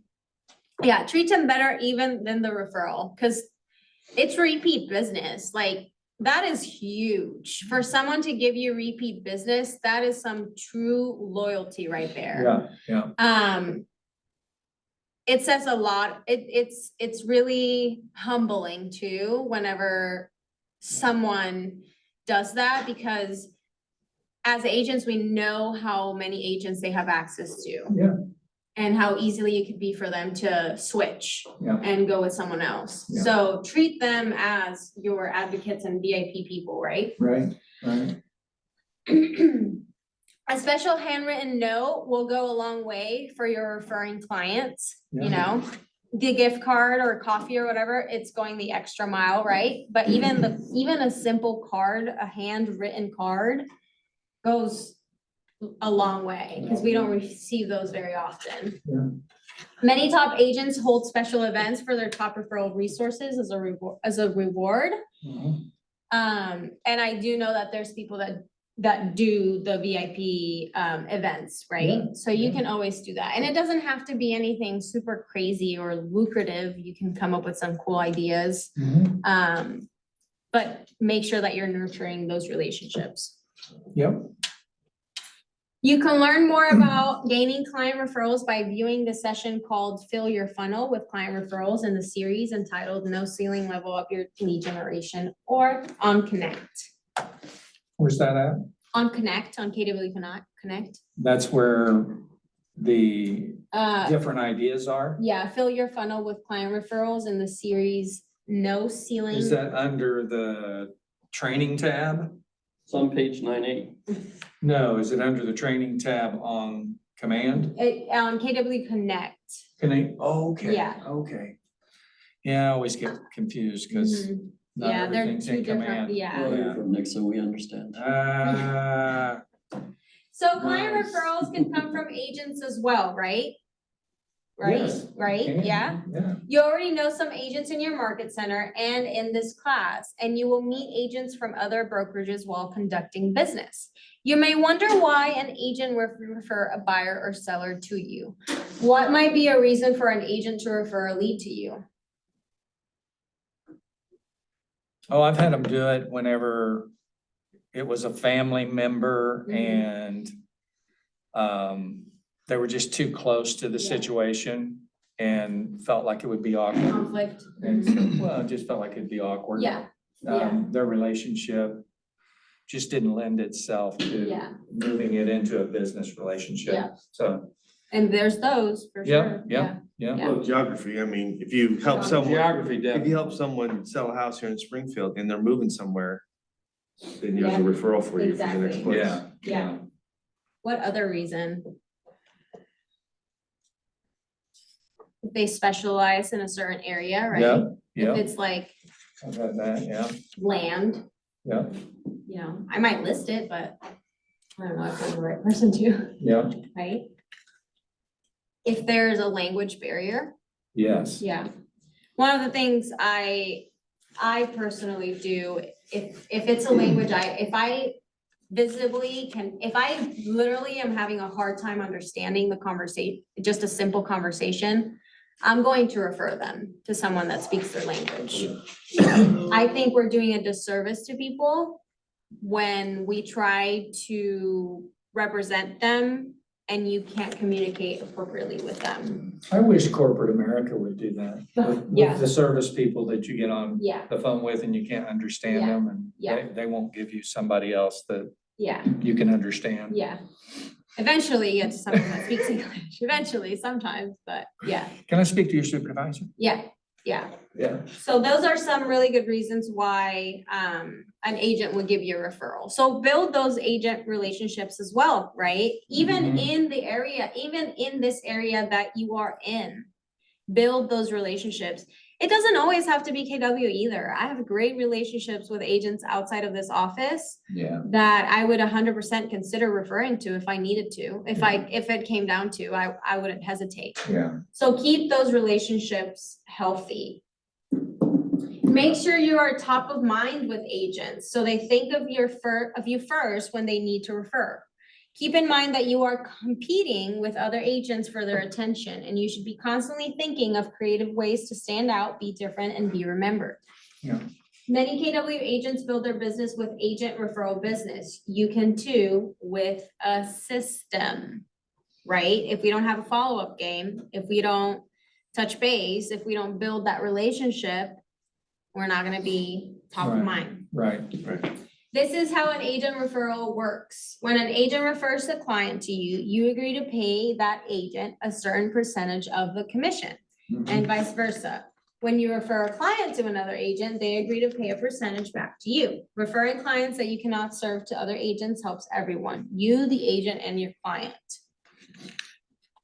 So the standard is 25%. That is not the that is kind of the expectation, but that is not necessarily what is set in Everything's stone. different, It's yeah. different across the board, depending on situation, depending on the involvement of the agent. Yeah, But if you think about, like, for example, I moved from California, so I have a lot of people that I know in California. The average sales price in San Diego, where my husband moved, is about 850,000, I believe, wow. from a training that I heard, from an agent there. So on average, your commission's gonna be pretty heavy if you refer Are they someone on in. average 3% or 3% aside, Mhm. They're even in California? 5%, I believe. Oh, so 2.5 aside? Yeah. No, the buyers, the listing agent gets more and the buyer gets less. The buyer's Oh. agent gets less, yeah. I only remember because we had a listing, so I saw the contract and I was like, this doesn't seem right. No, it doesn't, right? That's a lot of work to But be a it's buyer's But it's agent, different, right? right? Yeah. So just imagine, if I refer people from my database in California to an agent that I trust, that's like passive income to me, right? Yeah. Because I'm just referring them out. I've built that relationship and I've stayed top of mind. And I am working on building my systems for referrals, but it's there, right? You're Right. keeping in touch. You're doing something to keep in touch with them. So how is that? That's just done like agent to agent and there's some sort of contract or something or Yeah, something you. yeah, kind so of- there's a contract, there's a document that we send, our broker, your broker has to sign on Okay, so it. the broker is involved. Yes. Yeah, it's Yeah. not just, Brokerage, yeah. it's not Both just, brokerages, because, when the closing happens, wherever it happens, the Yeah. check gets sent here. okay. So you're Yeah. paid through KW, Yeah. yeah. So is there a percentage that the brokerage takes with that as part of your cap or something, or is it just? It's all filtered through the same process. Yeah, Oh, so it's just like any other commission? just like any other commission, Yeah. yeah, Gotcha. just like any other Gotcha. commission, yeah. You'll end up with your normal $100. And would it be correct in saying that at least everyone once a takes their quarter, piece. not just family reunion, once a year, that there's an opportunity to network with Oh, agents across the country and kind of yeah. have a drink together? Oh, yeah, get for to know sure. each other. Yeah, so, family reunion for me last year was kind of that eye opener, right? Well, there was a lot of eye openings happening that year in that trip, but one of those things was, wow, I can build a business off of agent referrals because of how many places I've lived and how many people I know. Had I thought about that? Sure, but I didn't realize the How tangible that. yeah, could how be. tangible that is, right? Yeah. And how purposeful I need to be with the people I'm not living close to anymore. Right. But yes, there are, so family reunion is one of them. And also mega camp. Going to Bold in a different state is also a great opportunity because Huh. it's a big expense, but also you're not gonna see a lot of agents traveling to that area. And another agent in that state that didn't travel is gonna think, wow, this agent like traveled for this, obviously with an expense. But it just takes one lead, right? One good lead for it to pay itself, right? So there are a lot of opportunities to meet, other agents as well and connect with other agents as well. So, Yeah. yeah, lot of So- opportunity. I fit that 90% of my business has been Referral. referrals through networking Mhm. groups, through chambers, Yeah. through ministry connections, through all different kinds of relationship. Mhm. But what really excited me about coming to Keller Williams was because I kind of had a ceiling on my business. Yeah. Because I didn't have systems Mhm. for lead generation. Yeah, And for really cultivating, it Mm-hmm. was just more whoever I thought of calling today Yeah, or. yeah. But It I wasn't didn't a block out process, time yeah. to, the kind of things that are really focused on Yeah. at Keller Williams. correct. I think I'll grow my business to Yeah. double what I did Yeah. the year before, Yeah. you know? Mhm. So- Yeah. Systems are important. They're fun, okay? Structure's important. Structure is important. And we I- are in an industry where we have free range, right? So it's yeah. very easy to just like, woo, woo, woo, let's have a party, sell the houses, and then Yeah. forget about our people, right? Yeah, yeah. You stay busy. You gotta stay busy, yeah, you gotta build a sustainable business, yeah. So review the agent to agent referrals model. Grow, begin by growing an agent referral network. Keep track of every agent you meet throughout the course of business. Reach out to agents in other cities and states, especially from locations where people are moving from. So one of the ways that I grow my business of referral networks is through family reunion, mega camp, and all the communities that KW has available, right? And there are so many different communities that you can be a part of, whether that is KW Chispa, which is the Hispanic Coalition of agents within KW, or your KW Wealth because you like wealth building, or your KW Wellness because you care about, you know, your physical and mental well-being as well. So there's different communities that you can be a part of. And if that's your niche, so like if you are a part of like if I'm part of KW Chispa because I'm bilingual, so I want to meet all the bilingual agents in all the different states because I know a lot of bilingual people. And build those relationships, right? And also, most of my agents here are probably not going to be going to KW Chispa, Right, right? right. We have I probably can count them on one hand, like how many we have in our market center. Yeah, So be purposeful about how you're growing your business, right? yeah. Another example of that besides bilingual is if you have, like I have a certain niche with investors. Mm-hmm. And so I like to connect with all the realtors that work with investors, Mhm. because again, that's gonna cross-pollinate Yep. over state lines and over geographical areas and give us both opportunities, Yeah. so. Yeah, absolutely. How do you track where people come from or where, you know, why are people coming into Springfield? Where are they coming from? You said something earlier. Transplants, you mean? I guess, I don't know what People that I are mean. moving from out of Is state? there a resource for that? For people that are moving out of state? To really see the migration of where people are coming from? Oh, And how many are coming to the area being relocated? I'm and- sure there is somewhere. I personally have not seen it. Okay, is that what you were asking? Yeah, it's pretty much, because Yeah. I've heard it before and I'm not sure how to find that. Yeah, so we do know that there was a lot of transplants coming in during the pandemic. Yeah, oh, yeah. But That was, I mean, go ahead, but why would they be coming in? Because of the well, pandemic? cost of living, you know, California's so expensive. Okay, So they can gotcha. sell their really Okay. expensive house and get something cheaper that's twice the size. And just as nice. And yeah. just as nice, yeah. And So for that's cash. why a lot of people were coming, yeah, to this area. But again, like tracking as far as where they're coming from, I'm not sure if we have something. I'm sure there is Yeah, I'm a sure we statistic just somewhere, Google it. probably from NAR somewhere. Yeah. Mike Brown probably has it. Yeah, Mike Brown. You'll have a graph. Yeah, he'll have a graph for you, yeah, he'll probably have one for you ready, yeah.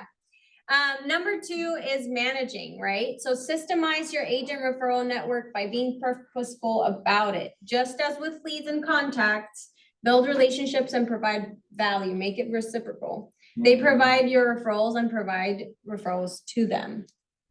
So at a minimum, we should have 50 referral agents or agents in every state. Really? I mean, right? Kind of, sort of? I don't, Then you could go That'd be a every good city, goal. huh? That'd be a great goal. 50 per city? No, he Per said at least state? one per state. Oh, per at state. least one per state. Yeah, so I usually, like, for Texas, I do like, cause Texas is so big. Yeah, So I go like Corpus Christi or like Dallas, Houston, Yeah, I like was gonna biggest say, cities, yeah. you know? And then sometimes you get the random town that you're like, oh Yeah. damn, who do I look for?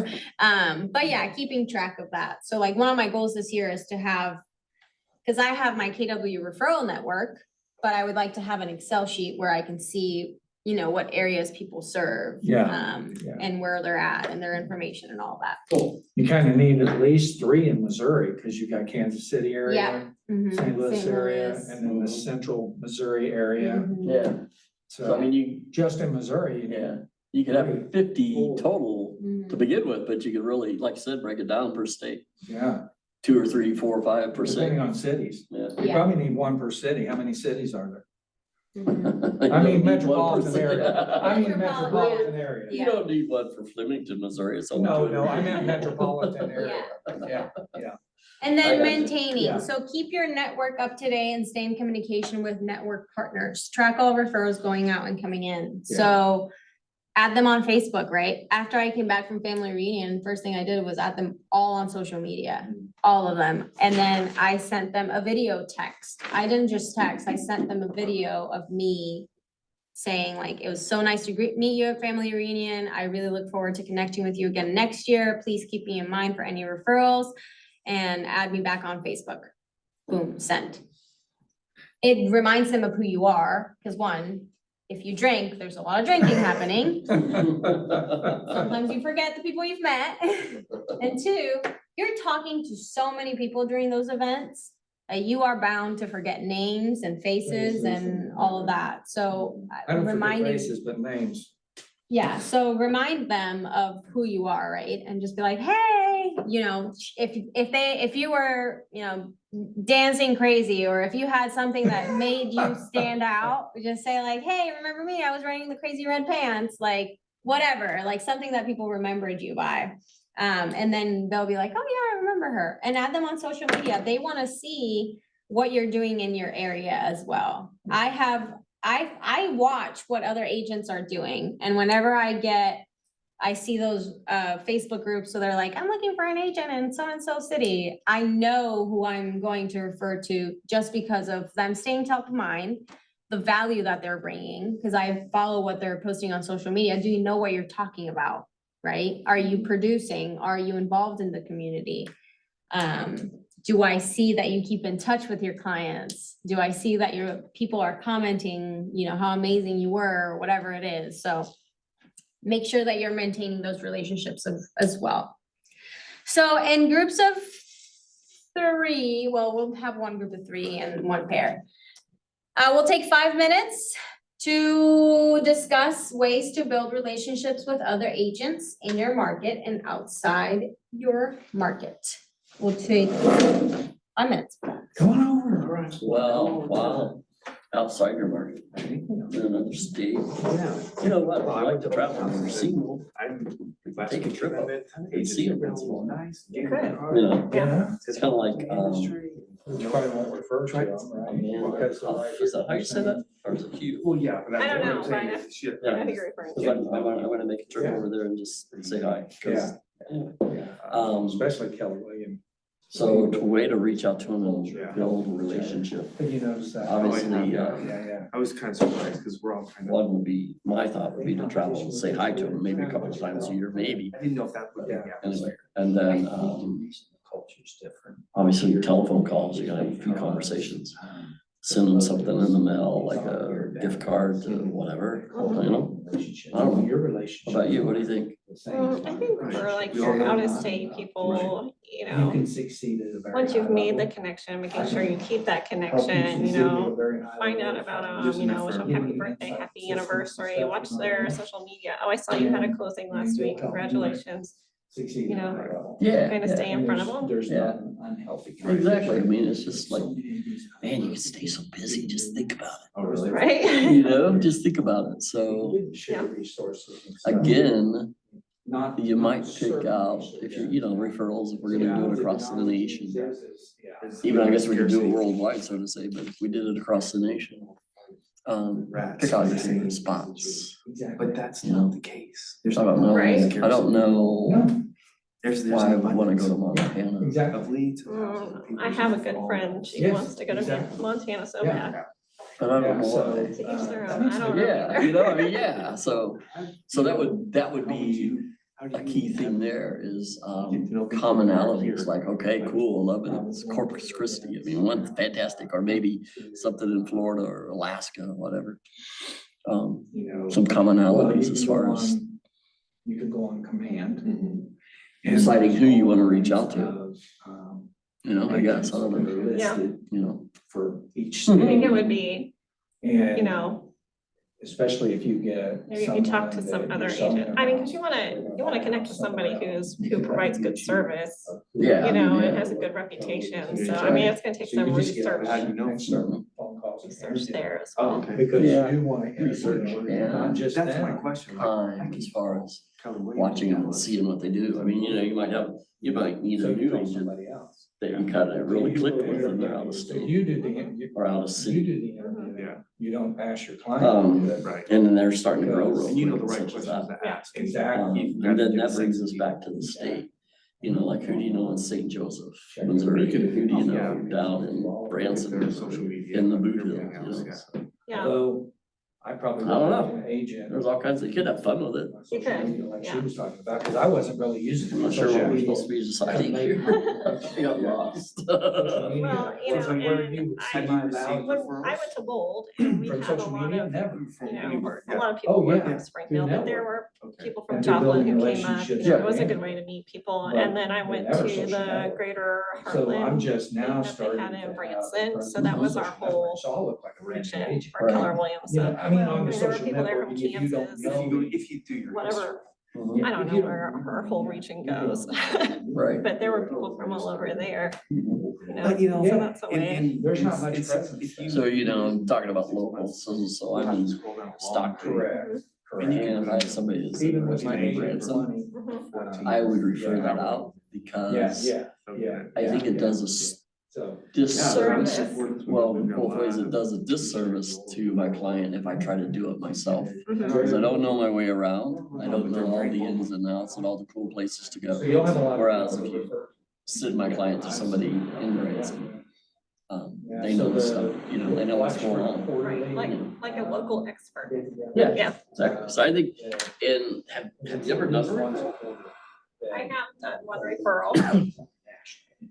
They're easy. I mean, obviously, you stay in touch with the client, just, hey, is everything going cool? Is there, you know, Yeah. kind of a like buddy thing. But it's easy money, Right. you know, I mean, and you're taking care of the client. So you can actually make- Yeah, yeah.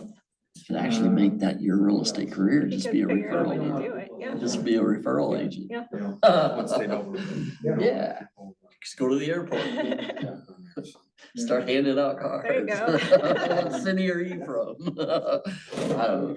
Anyway, that's what I like about the whole thing. is there's so much, Okay. So what are some There's so many ways that we different can angles build to come. relationships with other agents in our market or outside of our market? Happens all the time, every day. Wow. Yep. Yep. The Yeah.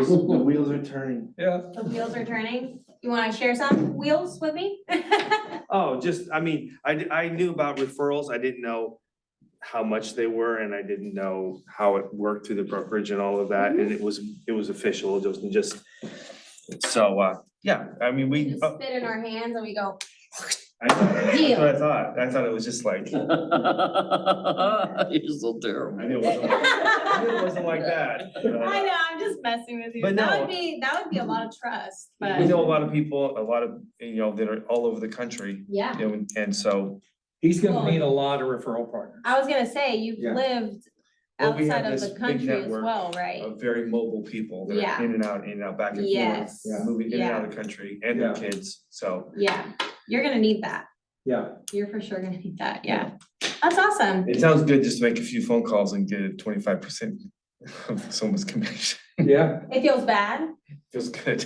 Oh, yeah. Great. Oh, it feels awesome. And it's a blessing to them. I thought you were saying it Because- feels bad, and I was No, like, no, I'm why? saying it's- Yeah, yeah, Yeah, it's your relationship, Yeah. so. right.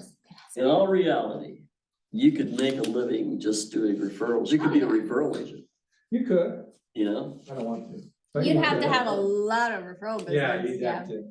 Yeah. You probably could, because you probably have enough database in California. Yeah, yeah. Yeah. To really make a And I have, living. so the funny thing is that I'm from Honduras, so I have database there and there is a KW there. And Is there, it really? there is, yeah. So tell us about that. I'm just curious. Is it a about- good market? Is I've never, like, for buying or selling, Anything, I or- mean, just the housing market in Honduras. it's cheap. Yeah, well, cheap for our money, right? Oh, for sure. Yeah, Yeah, yeah, like you yeah. can get a beachfront property for $100,000 if you're lucky, you know, if you could fix it up and, right, you know, like you could get some. But can we make a living? And then when we you get can there? also get like Some a of super your- expensive house, you know, also front beach, but it's beautiful. Oh, yeah. So I mean, the real estate is really nice. It's just whether you can afford it or not when you Yeah. live there. Cost of living's cheap, The probably. cost of living is a lot If cheaper, it's but American also, dollars. it is, exactly, I was But gonna you're say if working it's for American. Honduras, Yeah, if you companies, live it's- there, yeah. then it's a matter of whether you can afford it. If you don't live there, it's just if you're gonna get a return on investment, if you're, Is the economy good and expanding and, I'd like to think, okay. I'd like to think 'Cause so. I don't know anything. Yeah, about I it. like to think so. It hasn't changed very much. There's been, Is that because of government control yeah, or? yeah, we've Okay, had our past president is in prison now, so there's just a lot of, like, he was still president when he was arrested. So Wow, there's a lot of corruption. corruption, yeah, well, unfortunately. But the real estate, I mean, there's beautiful properties Oh, there and yeah, yeah. people sell it, like I have family that are in, that's how I grew up, is my Yeah. grandma bought investment properties and had a lot Oh, of okay. rentals, and that's kind of how I was introduced into real estate. But there is a KW there, so I have relationships there, but then a lot of people from Honduras moved to the US. So then I have friends that I grew up with that now live in Texas or Florida or like New York and everywhere. And they message me and they're like, hey, I'm living in Colorado now and got engaged. We're thinking about buying. Can you help me? I'm like, for sure, yeah, like, congratulations, first of all, you know? Nice. But build those relationships. That's what's gonna happen to you. Yeah, exactly. You already have that relationship and they might know people. And at the same time, if you have kept in touch and you have built that relationship through, that's the power of social media, is that we can keep connected with people if we're purposeful with it. And again, the 80-20 principle, right? Let's make it personal so that they feel connected to you and so that they feel like they still know what's going on in your life, Yeah, even though you're thousands of miles away. yeah. And I think the expectation of other agents in other geographical places, it's been my experience, and she's done it more, but their expectation is to pay you 25%. Yeah. Yeah, So- their expectation is, and there's agents that say like 30% referral or Yeah. 40% referral. Yeah. You'll have that and it's negotiable. Yeah, It's definitely a negotiable. yeah, And also you have to keep in mind, if you're sending a referral and you want it, you have to be very clear about if you want them to, like, I saw an agent that said that it's any transaction within 2 years that she gets a Oh, wow. referral on.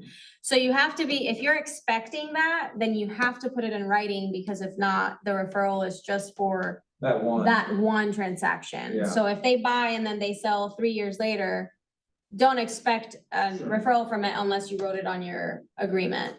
That's good to know. Yeah. So you said what's typical or you just have to work that out, 2 years or?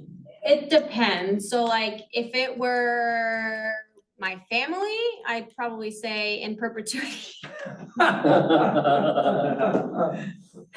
It'd be like in Read the- I'm perpetuity. gonna remember to read the contract. Oh, yeah, Yeah, for sure. yeah, Read what they're read the putting on there, yeah. And it Yeah, can I start mean, out as a question. It can be. Yeah, yeah. What do you think about us being referral partners for the next 2 years? okay. You Yeah. okay, you okay with that? Yeah. I'll send you the paperwork. And for the most part, like, it's still money in their pocket. you Yeah, know? sure, yeah, that they and- wouldn't have. that they wouldn't have. Now, if it's a colder, like someone that you know, you're referring them out, you're not gonna be that involved with the transaction, it's just the one time, you just wanna send it out, that's fine. If it's someone that maybe is selling and then buying, then write that on there as well. This is Yeah, for both the sure. purchase and the sale of Oh, their yeah. house. Just be very clear about it, Yeah. because you can't turn back around and be like, I saw that they bought a house, Wait a minute. like what, where's my paycheck? They're gonna tell you like, well, you didn't put on there, so just be very clear about what you put on there. Yep. You know, So you'll find an easy to use agent referral network on command. This allows you to find and connect with agents based on location and production. You can even discover referral patterns showing where referrals are coming from and going to. So I guess you can through command bit, Brad. Yes. It's saying on there, you can even discover referral patterns showing where referrals are coming from and going to. Oh, on Okay. command? On Okay, command, okay. yeah. Yeah. I'll look into it. Okay. Yeah, and if you if you wanna keep it within KW, because we're KW and you're like, why not? It's family, whatever you want, whatever your thought process is. Then that is a really easy resource if you're looking for a specific city or something. It's based on production as well, which you wanna probably send them to know someone that is producing. And make sure that you interview those agents as well, right? You're not just sending them and that's it. You wanna know, what systems do you have? What's your follow-up look like? The worst thing that you can do is send them to someone and then that lead goes to someone else because the agent never continued following up, right? So make sure you interview your agents as well and that you see what they're doing and how they're conducting their business. In addition, you can easily track referrals given or received all the way to close and getting paid through command. Other great resources for finding information about where people are coming from to get into your market and going from your market are the census and the IRS. The US Census tracks this as domestic migration, and the IRS tracks migration by seeing how addresses change on individual tax returns. This is data easily found on their respective websites. There's your response, yay! There's always an answer. There is always an answer. They knew that question was coming. Now, did you know that at the beginning of 2022, KW had a presence in 50+ regions, including the US and Canada? Did you also know that agents in our worldwide regions can be referral partners as well? Be open to the possibility of leads from anywhere in the world. Add agents from our worldwide regions to your referral network. Think about the connections you have with countries outside of your own. What friends or family have connections elsewhere? Let's say you have a client who decides to sell their home and move to Puerto Rico for retirement. Instead of leaving your client to find an agent in Puerto Rico, you would look up KW agents in that region and refer your client to them. It's a win-win for your client and you and the other agent. Consider this, the next time you travel outside of the US or Canada, you can learn more about agent-to-agent referrals by viewing the session called Anchor Your Business with Agent Referrals in the series entitled No Ceiling, Level Up Your Lead Generation on Connect. So one of the things that you can do is, like if I'm in California, I'm gonna reach out to my agent referral and be like, hey, I'm in town, let's catch up. I'm gonna take time out of my trip to make that connection with that agent and make sure that they know, like, I thought of you even though I'm on vacation, right? Right? It goes along my little business trip, I can write it off. Just kidding. business trip. Little business trip. But even that, like if You're you're, joking, but that's true. but that's true. That is exactly. That's why she's laughing about it. Yeah. When you go down to Florida and you visit 3 or 4 Keller Williams places and meet up with your referral, Yeah. that is, Yeah, so make sure, take advantage of that. If you're going to another country, how cool is it if you go on like KW referral network, you interview agents and then you go there and you're in Thailand and you're like, oh, I'm gonna go to Thailand and maybe connect with an agent there. That's gonna make a difference. If you're traveling abroad and you took the time to like, hey, I'm here. What if you make a friend while you're in Thailand and they're like, I've been looking to buy or sell real estate. I don't even know where to get started. But you already know of an agent there. So just think about that. Everywhere that you go, it's an opportunity for you to connect with someone. Right. I think Shanna was sharing once that she was in an Uber and it was out of state in Texas when she was at a training and she got them set up with K-Score. And they're getting their license. So if they get their license and they give her name, she's gonna build her profit share. So just have those conversations, you know, you love, hopefully you love what you do. You're gonna wanna talk about it. You're gonna wanna have conversations with people about it and talk about how much it's changed your life and how much you love what you do and why it is that you do what you do. So don't be afraid of having those conversations and going the extra mile to build that referral business. And remember, not all market centers are made the same either. They're not all the same because we're each independently owned and operated. Yeah, the market center in Stockton in no way measures up to this I've market heard- I've center. heard things about that one. That's funny. Doesn't measure up at all. That's funny. So another source for referrals is business to business referrals. Raise your hand if you have recommended any of the following to your friends, family, or neighbors. Hairdresser or barber, Yeah. dentist, doctor, vet, accountant, financial planner, Mm, auto repair shop, mm. handyman, plumber, electrician, gardener, or landscaper. Yes to all. Yeah. You are referring your acquaintances to businesses that you have come to respect and trust. This is a one-way referral. To make it reciprocal, you will need to develop business relationships with the owner, manager of your favorite businesses and discuss how you can help each other. Mhm. You refer your clients to their business. For example, you refer your buyer clients who are new to town to your B2B dentist. Business owners refer clients to you. For example, a handyman you've often referred is hired by a person who's fixing up their house in preparation for listing it for sale. The handyman lets you know and you then connect with this potential seller.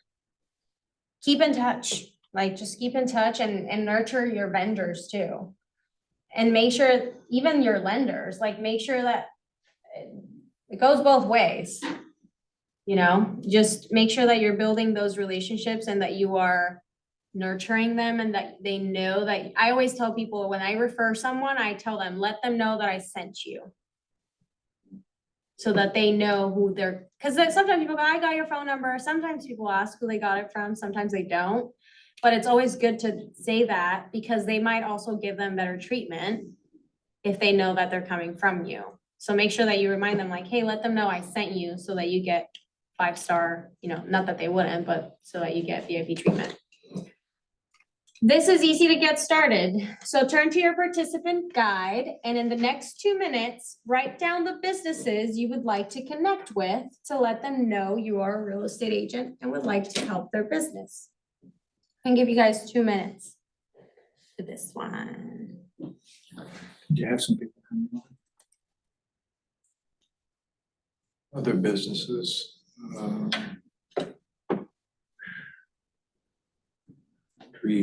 tree business. Don, Who? Don No, from Dayspring. Kyle, Oh, yeah, Kyle. Kyle Theodore. Yeah, I sold Kyle their house. Oh, okay, yeah. Yeah. So you can't have it. Had it.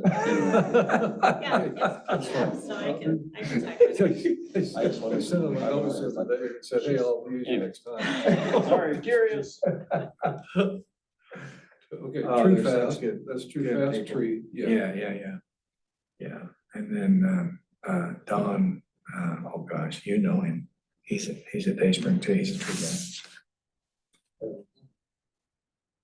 I only knew, He's one of my buyers for Oh, okay. 2024, he's gonna, okay. Hi, Maria.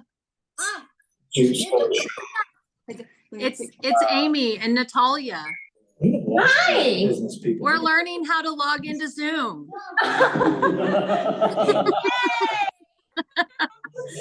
I said we'll log in because Maria will be there. I know, I was like, I recognize that voice. Yeah. It's Amy in the sky. It's Amy in the sky, my voice of reason. That's right. Natalia and I are learning how to set up her DocuSign and her Oh, nice. command and her Flex and everything. So we just came to say hi for a minute, so she'd know how to get on Zoom. Yay! Get all the exciting stuff out of the way, Natalia. It gets easier. Thank you. Okay, bye. Bye. Yeah. So, When you want to leave a Zoom, hit leave.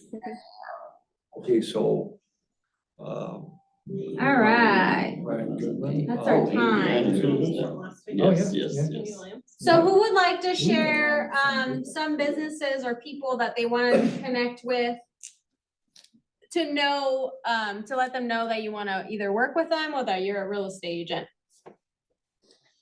Divorce attorneys. Yes, thank you for attorneys in saying that. general, Attorneys in general. I wanna meet Papa's handyman, cause he left his cards over there. Yep, And, all of them, automotive places. yeah, There's another real estate company in my town, yeah. Lake Properties. I wanna get to know those guys, cause Yeah. there will no longer be Lake Properties. They'll be Keller Williams. Anyway, yeah. Oh, you're gonna, Oh, man. Do everything I you said can. you're gonna take over the town. I'd like to. I mean, it's kinda weird. Just you know. run for Is that mayor. wrong? Just You run feel for- like it's Make it wrong? Brad's Just run for town. mayor. No, I mean, I'm trying to decide, and this is way off course, and I'll quit real quick. You're good. But is it bad to have that desire? No. Why would it be You know, 'cause bad? you think A lot of about, it comes from a value. Yes, Serving place. yeah, You wanna serve Stockton to be the best it can be. yeah, so you know, like I wake up this morning and the little pop-up comes up, humble yourself before God, so he'll lift you up, and I'm like, Lord, I don't know if I can humble myself. I feel like, you know, cause it's like, I wanna. I think be out there. serving is humility. it is. Yeah, perhaps, okay. Now, if you're doing it, If you're doing it from greed, I saw a post the other then that's a day. little different. We're not gonna share that idea. No, I saw a Or post the other power, day. Right? Yeah. That really boggled my mind. And it was a real estate group and a real estate agent referral group. Someone asked a question anonymously about, they give specifics of the situation of the buyer and whatnot. And the agent said, why would I want to waste my time on such a low Price, price point? that's And, you know, awful. yes, I you know. know, if that's how you run your business, what, beauty of real estate, right? However, to me, I was like, I'm gonna serve whoever the heck Yep. needs my help. Yeah, Because whether it's a $30,000 home or $1 million home, I'm helping someone achieve home ownership, yeah, which is ultimately a huge thing, you know? yeah. And I just couldn't believe that there was that someone had the guts to put it out there. I'm like, you don't feel embarrassed to It wasn't say that? anonymous. They actually put their name I on can't it. remember if it was or not, Yeah, that's awful. but even like, right, like just posting it too, I'm like, and the fact that you put it anonymously tells you that you don't want people to know. Weren't you proud of it? Yeah, you're not too proud of it, right? Or like, you probably know you shouldn't be too proud of it. Wow. So that's the difference is if Brad was like, well, I wanna take over Stockton because I wanna be the richest, Yeah, you know, dude in town, like I want no one else, it's And I want the mine, I power. want the power, I want the money. And you know, if he Yeah. wants the money, that's fine Yeah. too, but he's coming from a place of value and service. and yeah. service, and that's the difference, That's the right? difference. I won't share my thoughts on the dark side of the moon, On the what? dark side of the moon. Yeah. Never mind. We're over here like, Brad would never, and he's like, if only they knew about my plan. We're all laughing nervously. All right. This is Back to being Maria. recorded live. Back to Maria. Back to Maria. He's like, stop putting me on blast here. All right. So what are some ahas you guys found from this? We talked about client referrals, agent referrals, worldwide referrals, and business referrals. What's some ahas we have from that?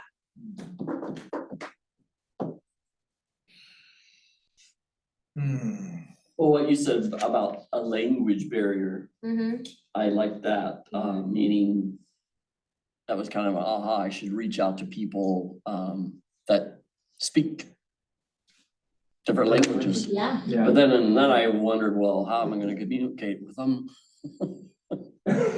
Will they be bilingual like? No, but yeah. Are you talking about other, just people, not agents, right? You know, other agents in the Refrito. Cause Oh, yeah, cause about, you know, you run into Yeah. people that yeah, kind of don't speak too Oh, well. or yeah. I don't understand too well, but anyway. yeah. I mean, that's Asian or definitely, I know whatever. the GSBOR on our Facebook group, we have a list of the agents that speak different languages, Mhm. within our board. Our internal Facebook Yeah, group? our internal Facebook group. Okay, I don't believe great. we ever put it up on the, maybe we did, I can't remember. Where do you find that? Is it in, It's on the Facebook group. So if you put, let's see. is it a subgroup or? No, it's on the GSBOR Facebook group.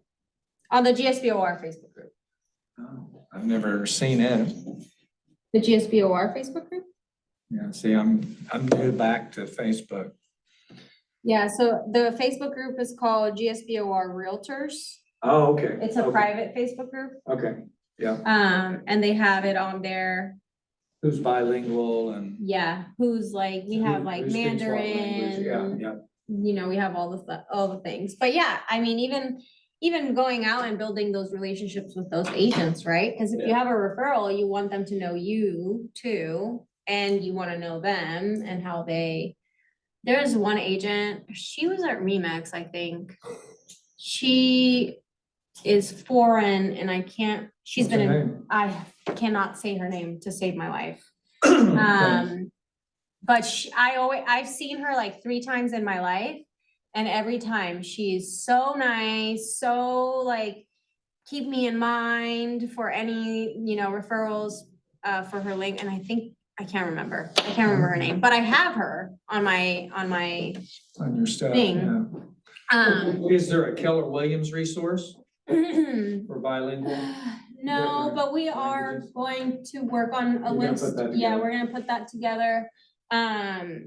Cause we do have some different, like, we have people that speak Russian, German.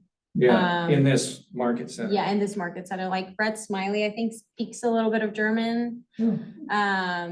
Michelle Omar Yeah. speaks We're Portuguese. getting a bigger and bigger Ukrainian. Yeah, there's a huge And Ukrainian. I know there's a Keller Williams Yep. person that, Yep, and I can't remember his name, but he sold a piece of property to a Ukrainian person. Cause we've got a big presence in Nixa with a big Ukrainian church. Yep. And Mhm. so Yeah. the piece of property was actually in my neighborhood. Yeah. I can't think of his name because I saw his sign go Yeah. up, you know? Yeah, And then I met his client and because I kind of checked into buying that. And yeah, I wouldn't have been able to understand his client at all. yeah. But yet he was Uh-huh. working with him. So what's funny, I actually had, there was a client who called, there was an agent who called me and they were like, hey, I think they're bilingual, but I'm not sure what language. Would you mind going? I just couldn't understand them. Well, they were Ukrainian. Yeah. And I was having a really hard time. Wasn't Spanish. No, was not Spanish whatsoever. I was like, Italian, sure, I can get that. Portuguese, I can get that. Like, we can have a conversation. Ukrainian though, Yeah. I mean, Russian, Mandarin. Yeah. Yeah, I'm gone. Like, I'm done. Like, I just won't be able to say anything. Yeah. Right. So I showed up there and I remember it was really, honestly, it was really fulfilling because I told them, I was like, hey, I asked them, they had their son, which is very common when you're dealing with, immigrant families or people that are from different countries, right? They're normally using their children to translate. Which that's a whole other conversation that I'm very passionate about. But anyway, needless to say, their son, who was probably like 13, was translating for me. And I'm trying to dumb down the terms and like the conversation to make it really easy for him to explain it to his parents. Yeah. So I told him, I was like, hey, I was trying to ask him, are you guys working with an agent where are you guys from? How long have you been here? Just to get to know them a little bit better. And I got some pieces of information. They had only been here for like 6 months, so they were really new to the area. So I told them, I was like, hey, I don't feel comfortable representing you because, not because I don't like you, but because I can't communicate with you effectively. And I would really like to connect you with someone that does speak your language. Their faces lit up.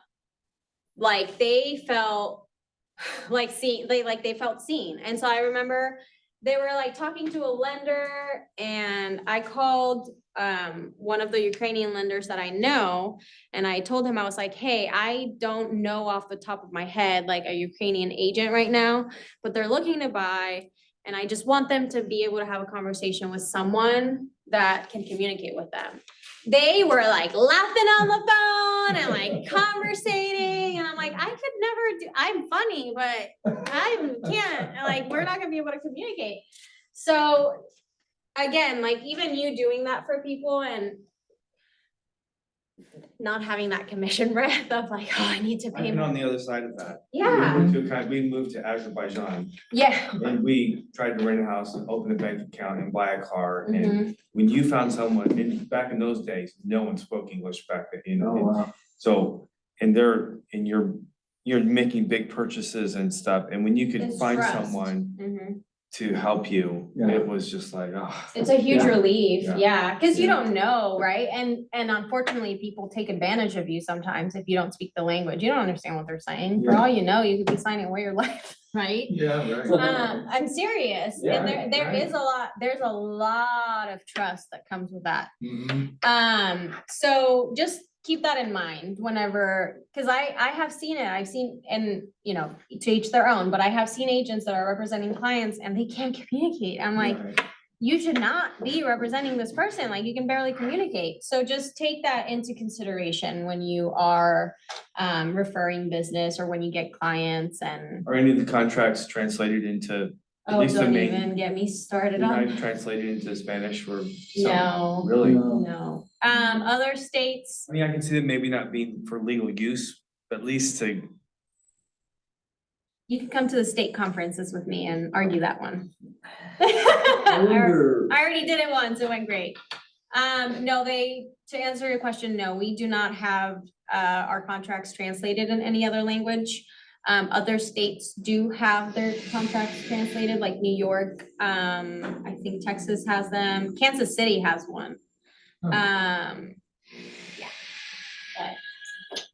But they're not, at a state level, they're not doing it, they're not translating it. So Kansas City took it and did that themselves? Yeah, mhm, Okay. they took it and did it Which themselves. GSBR could do that then, right? Yeah, They just don't want to. mhm. Okay. I'm not sure. I'm not, You haven't fought it at that level? no, I haven't fought it hard enough. I went to state and some of the people at the board do agree. It's a lot of legality as well. Like there's a lot of legality issues with that. And at the same time, I don't think it is.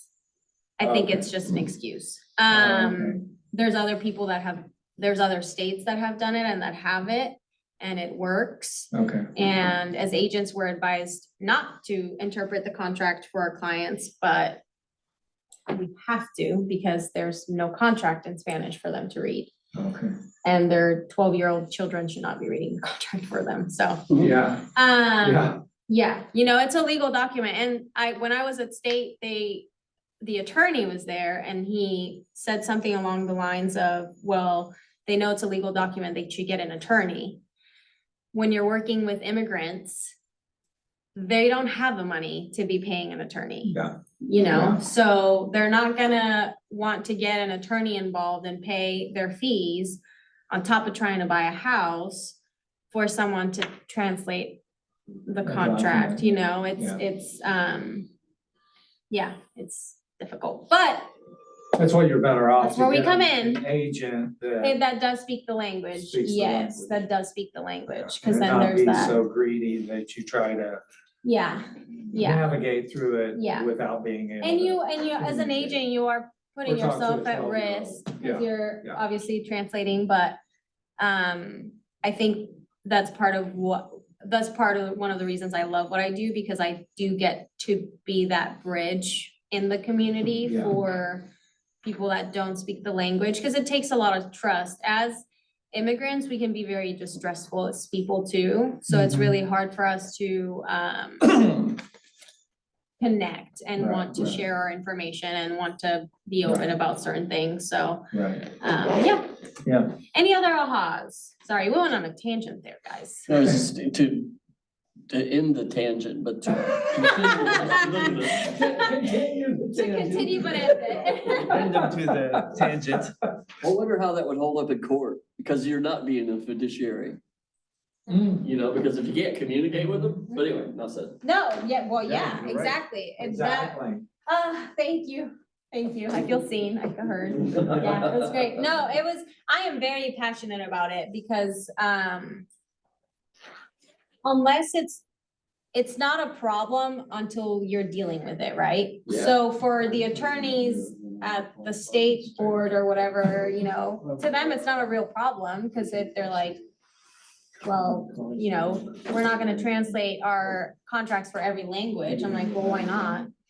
So Like, how other countries deal with that exactly, is because English is so dominant around the world, right? Other countries deal with that is they have translation services that are bonded and insured. yeah. And you go, if it's Swahili or whatever language, they'll translate it. They've tried it, they said it was expensive, been a lot of like responses for it. Again, that's my response when they say that, because I'm like, we're supposed to be helping the community, and if we're not giving the right resources, then how are we going to help them? There is a solution. There is a It's solution. not that difficult. A lot of It is people- not that difficult, yeah, so it is something that I am very passionate about, Oh, yeah. and everything is done differently state from state, so you come across different objections from people depending on where you're at also, right? So, yeah, Oh, if you. So in my marketing, my marketing, Yeah. because I Okay. enjoy the Hispanic community. I like their music, their food, I like their, Well, great. the way they are. Yeah, you are. So in my marketing, because I kind of reach out to that area, but in my marketing, I could say that I have, how would I say it? Anyway, I could say that I have bilingual services, oh, yeah, and then I could refer it to you. yeah, absolutely, We so. would do like a 50-50 referral. No, anyway. No, back I seriously. expect 50% Spanish from you. No, seriously, I could do that, couldn't I?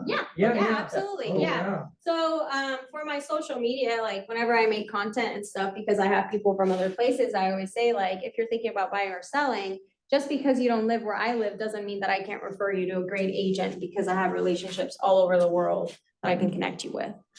And you can say like, I vet and I interview and I've built relationships with the people. It's people that I work and trust. And you maybe haven't had a transaction with them, but you have built that relationship enough to know that you can trust them. So yeah, that can definitely be part of your value proposition. What we're gonna do is we're going to get together and we're gonna make just a little blib. Mhm. And you're gonna give it to me in Spanish. I'm gonna put it on my Facebook and, to refer back to you or somehow. Yeah, Cool, absolutely. Yeah, we can do Once in a that. while, I'll post that. That'd be cool. Yeah, yeah. It definitely adds value to you too, right? Just because you don't speak the language doesn't mean you can't refer it and make your commission out of it. So don't, Find somebody that speaks French. I know. You guys have a big Hispanic community in Stockton? Not so to say, but like I said earlier, I don't know what it is about it. I just like that community. And so I'm sure Springfield has it. I was just curious, because I know Facebook is broad. Yeah, So just to put that on, I think we all should do that. Mhm. Yeah, so I'm gonna refer you business. we're gonna. Because we've got Maria to a know you a millionaire. little bit, kind of know your value system and, Yeah. yeah. Yeah, it's definitely, It's big. it adds value to you, that you. Yeah, you can offer That that. you know the Yeah. people. Yeah. Definitely. Actually, what I'll do is I'll AI it, so I don't waste your time, but I'll send it to you to make sure it says what I wanted to Yes, say. AI does really good. My Yeah. admin uses it all the time Yeah. to translate my things. What did I just say? I'll check it. She'll like send it to me. She's like, make sure it translated correctly. Maybe there's like some grammar. Smells in like there, but cheese. Yeah, you know. But it's good. word Okay, any traffic. last Yeah. ahas before we keep going? Well, I'm gonna put in the idea and then have. Okay, so earlier we talked about all the different prospecting sources as well as those sources that combine prospecting and marketing. Now we're going to cover geographic farming and events and seminars. So many agents choose to focus their prospecting and marketing efforts in a neighborhood or a set of neighborhoods, which is also known as a targeted geographical farm. Is everyone familiar with the neighborhood website called Nextdoor? Closing in 10 minutes, so I won't be able to stay. Share more about it, please. A geographical farm is similar in that it's essentially targeted messaging within a neighborhood. So Nextdoor is like, you can put where you live and they put information about what's going on in the area. You can put yourself as a real estate agent on there as well. When you choose to farm a neighborhood, be aware that it will not yield immediate results. This lead source is more of a long game and you must be committed to keep working your farm once you begin. So consistency over intensity, right? You can spend one whole day writing 400 letters to the neighborhood you want to nurture, and then you never do anything again. And it won't go anywhere. And then it won't go anywhere. Now, if you send the letter and then you do a phone call and then you do a brochure and then you do a door knocking and then you do whatever. Then you'll yield the results, but it takes a longer return on investment. Mhm. Choosing a farm involves some considerations such as the number of houses and the turnover rate. Right. Price points and several competing agents in the area may affect your decision as well. So once you're chosen a farm area, you'll devote yourself to knowing everything about the area, the history, the growth, the happenings, and more. You will become a part of the community and people will come to recognize you as part of their community. You are also committed to staying in communication with the residents and keeping them informed of all that's happening in their area. So you're staying in touch again, right? You're just keeping that relationship going. Now, what are some ways you can maximize your prospecting and marketing efforts within a geographical farm area? Think back to the lessons on open house and social media and also consider your daily success system with conversations, adding contacts to your database, and sending handwritten notes. How can you make it all work well within a geographical farm? By doing it. By doing it. Just do it. Get down and do it. You set up a plan and you start with just a few houses.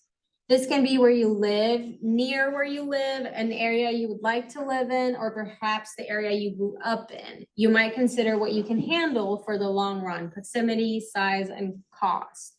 So if you want to farm an area, you probably don't want to do like 400 houses at once because it's going to be a lot.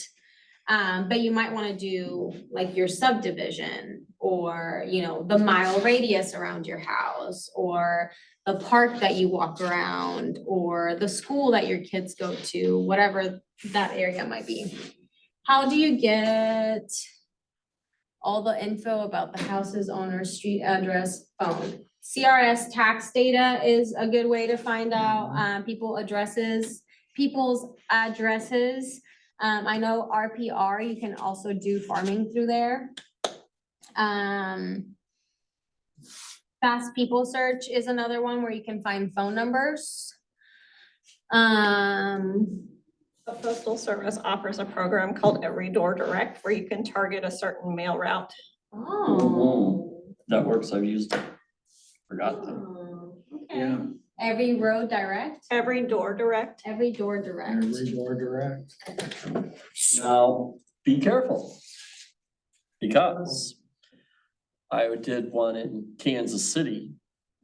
And I was kind of in between area.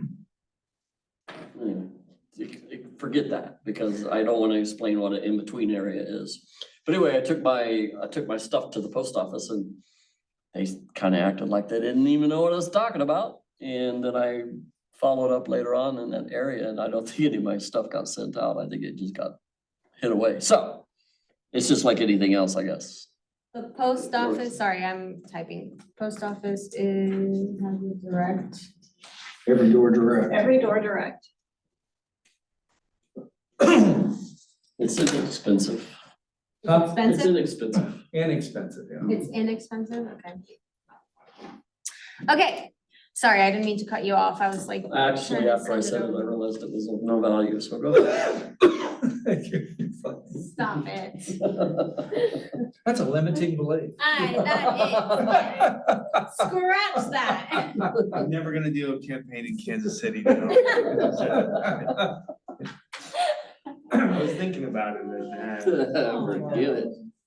So door knocking is key to farming. First, you'll visit neighbors and introduce yourself as a resourceful agent. Don't be pushy, come from contribution and offer something of value. Did you know homes in our neighborhood are selling in less than 30 days? Did you know that a home over on Mayberry just sold for $350,000? That means home values are going up. Vendor referrals. My clients seem to like ABC Company. General info on the area, so new construction, future construction, road changes, changes in building codes or permits, etc. Yeah. Set up a discount with a local vendor for a neighborhood tree trimming, dryer event, or chimney cleaning. Individuals pay for their own service and you get everyone's contact information to coordinate with the vendor. Set up a neighborhood food drive where you go around and pick everything up for delivery. I like that. I've never thought of the neighborhood food I drive. like this, I like that. I'm gonna write this down. This is my note. This is my garage, as Shanna calls it. Neighborhood What was it? Neighborhood food drive? food drive, yeah. And how do you do that? You go, pick up food from your neighbors for like donations. You could probably do it similar to like the Boy Scouts in our neighborhood. They'll send out a postcard or something Yeah. saying, or they'll put bags on people's porches, paper bags with a card saying that they're doing a food drive. Yeah, So I guess you could put out a paper bag with a And then you card. have a charity that you give. yeah, Yeah. Oh, they work okay, with yeah, the yeah, charity. very good. That's a good idea. that's a good idea. Or yourself. you could eliminate, Remember yourself. For some reason, my mind was going to the other side of the coin and I was thinking, giving them food. And Oh. I'm thinking, $350,000 plus homes and I'm going to bring them food? Food? but But what? no, I get it. I was just on the wrong side. In addition to providing leads for Yeah. it. Yeah. Food drive eliminates your trip to the grocery store for like $15. They don't know where it goes, If right? you like green I'm beans sorry, and, I'm sorry. You are being disrupted, Brad. The force is strong I am within just you, for the kidding. dark side. It's Friday. He's like, it's Friday. It was really quiet here yesterday without you. I was tempted to I was call like, in. where's Brad? So is this okay? What I've been doing in a neighborhood that I'm taking over in Springfield, as well as Stockton, I'm gonna take over the You world. just wanna take over everything, But huh? anyway. Don't you dare come for our business. So anyway, what I do is if there's a house for sale in that neighborhood, I print out a flyer. And just print it out real quick and, off of MLS, and I send it to the neighbors generally around it, and it has, when you print that out on MLS, it obviously has your information there. Right. And I just put a little handwritten thing in there. Maybe you want to know what's going on in the neighborhood. If you want to, if you want to see the inside, just give me a call, blah, blah, blah. But is that legal? Meaning I put it don't in put the anything, mailbox? huh? To put it in the mailbox? No, without I stamp? mail it to them. I Oh, put it in the mail. But is it legal to do that, or should I have something in there about the listing agent? Yes, so what you put on there is if you are currently working with a real estate agent, this is not solicitation. There's here, let me look up the exact wording on it. Are you saying? 'Cause I do it on my like a golden listing as letters, too. courtesy of somebody else? Yeah, Is that too. what- But I want to know everything about it because I like doing it. Here, I'll show you what I put on mine. Okay. so you're saying you have to do this? I think it's Yes, correct. you have to, yes. Gosh, I get a lot of pieces of mail So from realtors. maybe you don't, and maybe it's just us for protection. Yeah, I but, wanna see what you put on it. so I put on here, if your home is presently listed with another realtor, please do not consider this to be a solicitation. Oh, okay. Yeah. Okay. Yeah. All right, Because Can we're you, not supposed to be soliciting. you've got our email addresses, don't you? Can you send that to us? Yeah. Okay, great. And then you probably should, how did you say it? Courtesy of? Yeah, if you, Listing courtesy of, and then the listing. yeah, if agent. it's another agent's listing, shouldn't you In include? general, Right. in general, yeah. Yeah. Yeah, but yeah, especially if it's a different brokerage, yeah. Well, I meant agent. Oh, yeah, another yeah, agent, yeah. So how does that work when, because you were saying you were holding open houses for other agents. No, somewhat, Liliana has done it before with an agent that she had a relationship with. Yeah. Agent I or- have, No, a few days ago in Ignite, we were talking about holding open Yeah, houses. you can. Hosting open Yeah. houses for other agents. yeah, oh, yeah. And not having the printed material there Mm-hmm. at the open house, Mhm. because It gives you through the. questions, you have an opportunity to send it to them through email or send it, Uh-huh. you know what I mean? Yeah, I think it was you yeah, that yeah, was talking right, yeah. about that. So there's nothing at that open house that's saying courtesy of, no, the for sale sign is on the, and that's That's another it, law. yeah. Okay, That's okay, a no. I'm with you then. Yeah. I'm trying to, yeah. yeah, it's just for I'm- social media purposes or like, yeah, social, mostly social media purposes, yeah. Okay, but because the sign's there, you don't have to. You don't have to, yeah. Okay. Yeah. Okay. I see what you meant, yeah. So door knocking is useful for notifying neighbors of upcoming open houses, just listed houses, just sold houses, or looking for listings for interested buyers.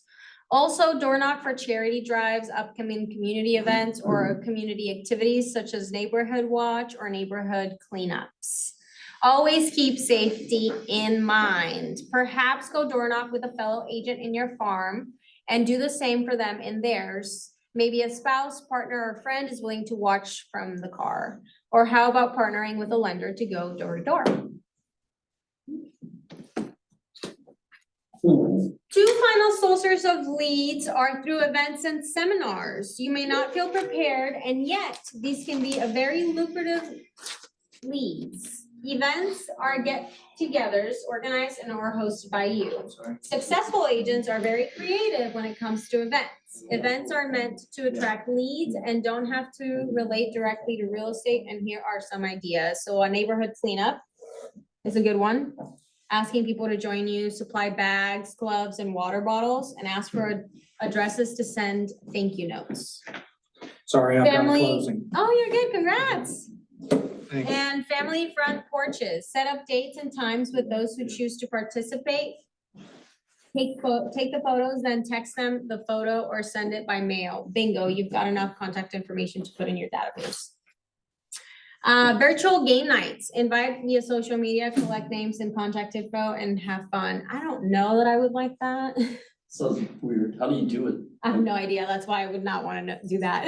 Not for you. Not for me. Scrabble and chess and what? I Probably. know there's like, How would you do Twister virtually? well, you can do that, but like there's trivia you can do online, Oh, okay, you know, okay, okay. through your consoles. My Yeah. kids do it. Yeah. Okay, that's interesting. What I'm gonna write other down what to do. low-cost ideas can you think of?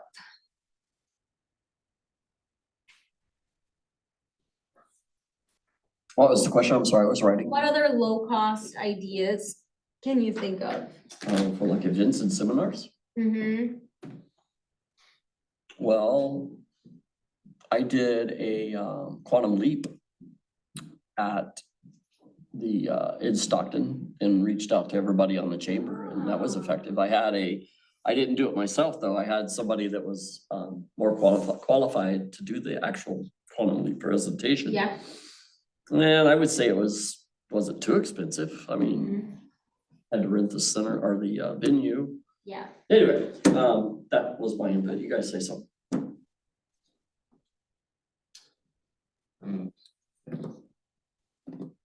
Inexpensive, huh? What about getting with a trash guy? I don't know what, and have them drop off a big bin like in a cul-de-sac somewhere, or maybe a dead end road in a dilly-majigger. in a subdivision. And then advertise, clean out your garage, clean up, bring your junk. Oh, like a big trash, you mean, like Yeah, like a big one of those dumpster. containers? Yeah. That's a You good can do one. that. Yeah, hey, yeah. Like, what is it? What is it here in Springfield? It's, I don't know how expensive, I know you have to pay for like the amount of time you have it out there, but I'm not sure how Yeah. much. that would be, that would be inexpensive compared to Mhm. something else, more expensive. You could create like a book club also, you know? Yeah. I host a lot of events in my house with like people that I wanna keep nurturing, and we make it like potluck style. I'll have like charcuterie or whatever, but for the most part, I'm like, everyone bring, something. And like we did a pumpkin painting one night where everyone brought their own pumpkin and I just got paint from Michael's and paintbrushes and we painted pumpkins. Yeah, so just ideas like that. Obviously, it's gonna depend on your sphere, right? So like a lot of the people that I have, they're gonna enjoy going to my house and painting pumpkins. But yeah, just coming up with ideas of stuff like that. Another thing that I did is I joined a volleyball league to, Guess that's an event, yeah, why not? yeah, because we have games every Friday. If you have somebody in your sphere that does things like, kind of like direct sales, like in-home parties, like spa parties or Oh, yeah, things yeah, like that, you uh-huh. could partner with them Yeah. and be like, can I help you host? Can I Yeah. provide food for your event? Yeah.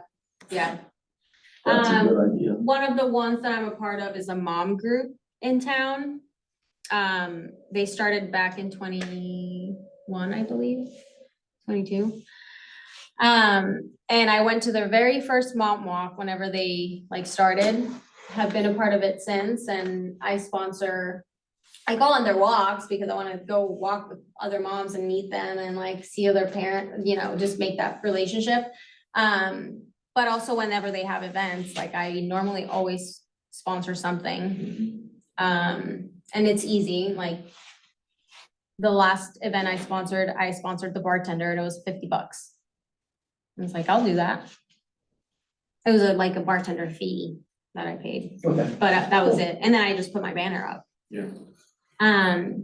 So little things like that, right? We don't have to spend so much money. I think we get really stuck on, I have to spend money when we really don't have to. You can create, we can, but at the same time, you can be like, hey, let's all go to the movies together and create a Facebook event. Or obviously, if you want to talk to people, maybe not the movies, but it also doesn't have to be about talking about real estate. You could be like, hey, let's go on a hike and then grab brunch together and just hang out.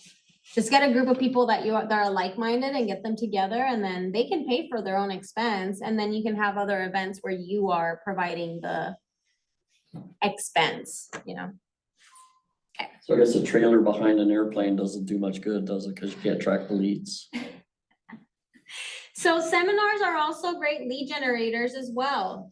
You are seen as the expert immediately, and one KW agent moved to a new city where they knew no one and began offering first-time home buyer seminars, and they got immediate business from it.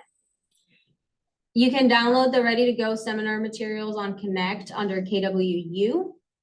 So if that's something that you guys are interested in doing, that's where you would find the content for that.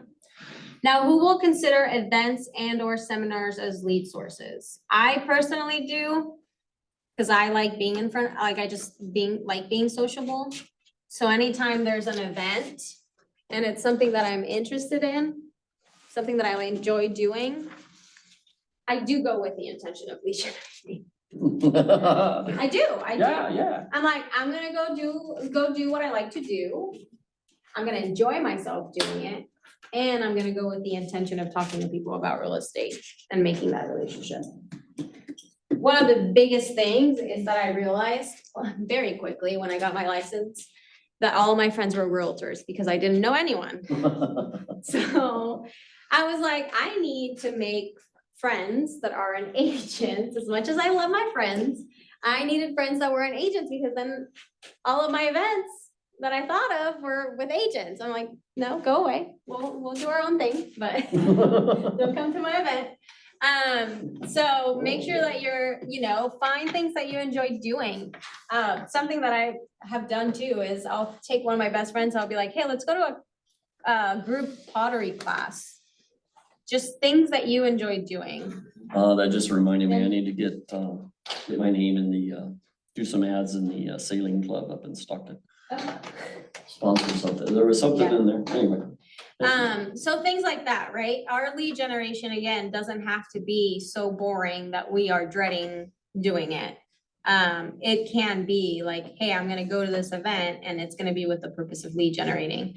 Like I told my husband, I was like, I have a girls' night out on Saturday night. And I was like, but it's lead generating because I'm sponsoring, so it's actually work. And he's like, sure. Not really. Go ahead. What'd you do? Just have them sign in? I mean, how'd you gather the information? I mean, it's It's kind a of it's a raffle Uh-huh, that the the person putting on the event, they have multiple raffles, so people have to put their information in to be considered. perfect. And we've made her and I have made an agreement that she sends me the contact information after. Yeah, I mean, after you said that, then I realized I've been a participant where I put my name in the Yeah. thingy-majigger. Yeah, Okay. so that's how she does it. And then I also leave my card on there and I also have my banner up so people can see me. And then I just mingle and I just talk to people. But yeah, just do the things that you enjoy doing and the conversations will happen. Yeah, I'd like that real well. Do stuff that you enjoy doing, so lead generation isn't like, Yeah. or torture or whatever. Yeah. Seminars are also a great way to diversify your database while you expand it. There are underserved communities in every region. And what if you intentionally learn about those communities' needs and set up some seminars to serve them? We have innumerable examples of agents who have built their businesses helping those that no one else was serving to become homeowners and investors. An agent who serves a community with a large Somali population, many of whom are devout Muslims, hosted a training session with an expert on Islamic finance for this underserved community. You see the Sharia law, I'm not sure if I'm saying it correctly, that forms the basis of Islamic banking, prohibits charging interest. Expecting 10 or so attendees, she actually hosted 75 ready, able, and willing clients needing to buy or sell property. Another agent fluent in Spanish started a home buyer seminar with Spanish-speaking title attorneys and lenders to teach people about how home buying works and built a large business for everyone involved with upwards of 30 people coming to her seminars every 2 months. Think about that, more than 30 ready and willing leads who just need help figuring out how to be able, came to her and her partners through Facebook ads and word of mouth. So just coming from value, right? Coming from collaboration and just bringing the information that people need. The worst assumption that we can do is just think that people know how to buy a house. There's so little education on home ownership. And there's also just a lack of education on how good it is to be a homeowner. And there's also like, I've talked people out of buying a house because I tell them like, you're gonna have to take into consideration the maintenance that comes into a house, right? You don't have a landlord that you can call that's gonna replace the HVAC. That's an expense that you're gonna have. So keeping that in mind when you're talking to your clients is also very important. There's nothing worse than getting someone into a house and like knowing that they're probably not gonna be able to afford it. Like just don't help them buy. Just tell them no, What, I had that happen just the other day. Anyway, how do you do that? I had it happen the other day. These people wanted their first time home buyers and they're doing VA. Mhm. But anyway, they wanted to see this one particular house, Mhm. which And the neighborhood was just, I mean, I didn't like them going into that neighborhood. I didn't feel good about it. I didn't feel that they would be safe, but and when I say, I mean, we're talking Palm de Terre, it's not like crazy stuff, but it just wasn't cool.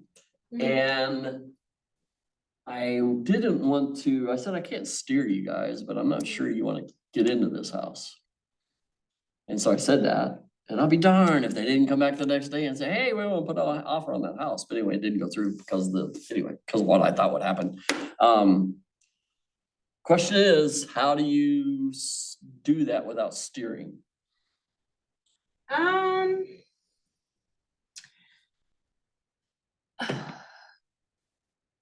I don't know. I just show the house and I talk about what they've told me they want. Okay. So I asked them like, does this check the boxes of everything that you want? According to the conversations we've had, these are the things that are important to you. Do you feel like this house checks those boxes? Okay, yeah. Then you're making it, it's about their needs. And if you know that they've said, I don't want to be somewhere that I'm gonna see a homeless person walking, whatever they might be saying, right? And you know that they're gonna get that there, we can't tell them like, don't move here because there's homeless people. Guess we could do statistics on the neighborhood. Yeah, you Like can claim rates and download stuff like like the that. list reports has great statistics that you can download. You can refer them to websites that they can look up stuff. But yeah, you make it more about what they were asking for their needs and then it just they kind of figure it out when you're having the conversation with them. Thank you. If you have a buyer's guide that you put together, you can just put those websites in there for Yeah. like local stats, Yeah. school district information, things like that. And then when they ask, say, oh, check your buyer's guide, there's a list of resources there for you to Yeah. check. Yeah, okay, yeah, that's all good, thank you. So remember that leads are everywhere. Do not discount anyone. Learn to love hunting for leads and your business, your wallet will thank you. What are some ahas about these additional sources of leads you guys have?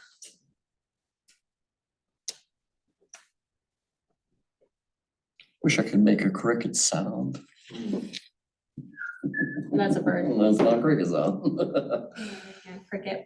My aha was the food drive. I like the food drive, and I That's also good, I like wrote the trash dumpster idea, but. So let's go to the food drive real quick. You could, just get with maybe a local food pantry, or I don't know if they do, is harvesters here, or is it just up north? You ever heard of harvesters? So you just get together with somebody that collects food, some organization that collects food and just do a drive for them. Yeah. Okay. Yeah, so we have a community fridge. That was actually created by a realtor in town. She's not in Springfield anymore. She's still licensed here. Mount Bailey. She was in the Leadership Academy a few years ago. Community fridge? It's a community fridge for the homeless. I'm not sure where exactly it's located, but that's a good source. You literally could go on Facebook and ask. That would be a good social media post of like, hey, I'm thinking of putting a food drive together. What are some places you think would benefit from this? I'm gonna get a bunch of comments on there. Cool. You Well, could the even do resource day. something with like Rare Breed Downtown is an organization that supports homeless What's the name of it? teenagers. Rare Breed. Rare Breed. Rare breed. And Okay. they need things. They need people to serve meals weekly where you could get a group together and prepare a meal to take down. Mhm. Or even put together packets of like personal care items. You could do a drive for care items Mhm. to donate. Okay. Shampoos, soaps, deodorants, things like that. And then I'll let you guys talk later. And then what would be the best approach to actually go door hangers or just do a mail into the community you're after? For the Food drive. food drive, Yeah.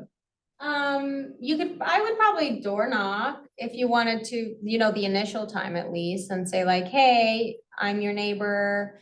I'm gonna be putting a food drive together. Would you like to be considered for it? And then they'll say yes or no, and then you can tell them like, can I get your email so that I can send you the information when it's ready? Or can I get your phone number so that I can send you the information then, so that you can be aware of when it's happening. And you can get their information like that. And then when you come pick it up, you can either tell them, whatever system you wanna do, you can either pick it up or you can have them drop it off at the office. Whatever system you wanna do, yeah. Okay. So you've heard this already and it bears repeating. Capture every lead. Never heard it said quite that way, but. Now you will. So part of your daily success system is to add contacts to your database. Your sphere and contacts are your focus. However, you will also add leads to your database because as you learned earlier, you will eventually be building relationships with your leads and moving them to the status of contacts. Now, who can remind us of the difference between a lead and a contact?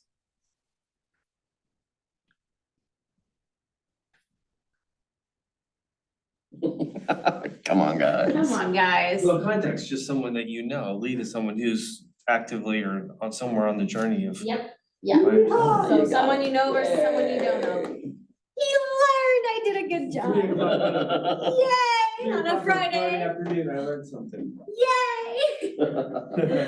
Putting leads in your database as soon as you can helps you track of them and allows you to stay in communication with them. There is help for adding leads and contacts to Command, and you can find that on Command Your Business course or go to answers.pw.com. Now, this is the final lesson in the lead generation segment. Before we close out this very important segment and topic, let's take some time to generate your personal lead generation plan. You'll have time to think over all the aspects of lead generation we've covered and build a plan that you can execute.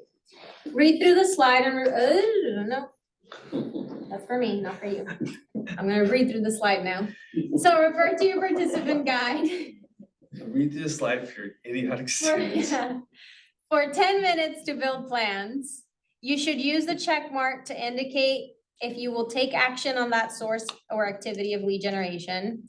And everyone should have sphere and database checked and choose your last two sources based on your strengths and interest. Then you will write your strategy and deadline for each item you check. Also, remember to share this with your accountability partner if you have one. If you don't, then we're gonna get you one. And ask that person to hold you accountable to the tasks and deadlines. I'm gonna give you guys 10 minutes for that.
This made a mess.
Okay. Did you guys build your lead generation plans? Who would like to share their plan real quick? Don't fight over it, guys. If I'm lost, I will. So the spear right now, fear right now, Spear. Are we tired, guys? database now. Social media, food drive post and something in Hispanic post. I'll have that done by 1/27 of 24. Geographic farm. I'm not gonna tell you what area because you guys will try to take it over. I'll have to fight with you. I'm gonna do mailers and such into it right now. Do a first time home buyer seminar or some type of seminar in March 20th, 24. And then actual food drive in the neighborhood. I'll have that done by 4/18 of 24. Okay. Strong lead generation plan. Love it. Okay, so as we wrap up our learning session and transition to creating our lead generation plans, does anyone have any ahas of what we've covered so far? So message and method, prospecting versus marketing, referrals, geographic farming, events, and seminars. This is the last session in the lead generation segment, and next time we transition to lead follow-up. Are you ready to act on our objectives? Yes. Yeah, there we go. Yeah. I was like, come on now. Come on now. Oh, yeah. We're almost done, guys. Hang in there. So gain a deeper understanding of how to create and dismantle lead generating messages and how to be able to expand your referral strategies, right? Now is the time to take action. And when you leave here today, finish your strategies to generate leads from a minimum of 4 sources. How's your mindset now?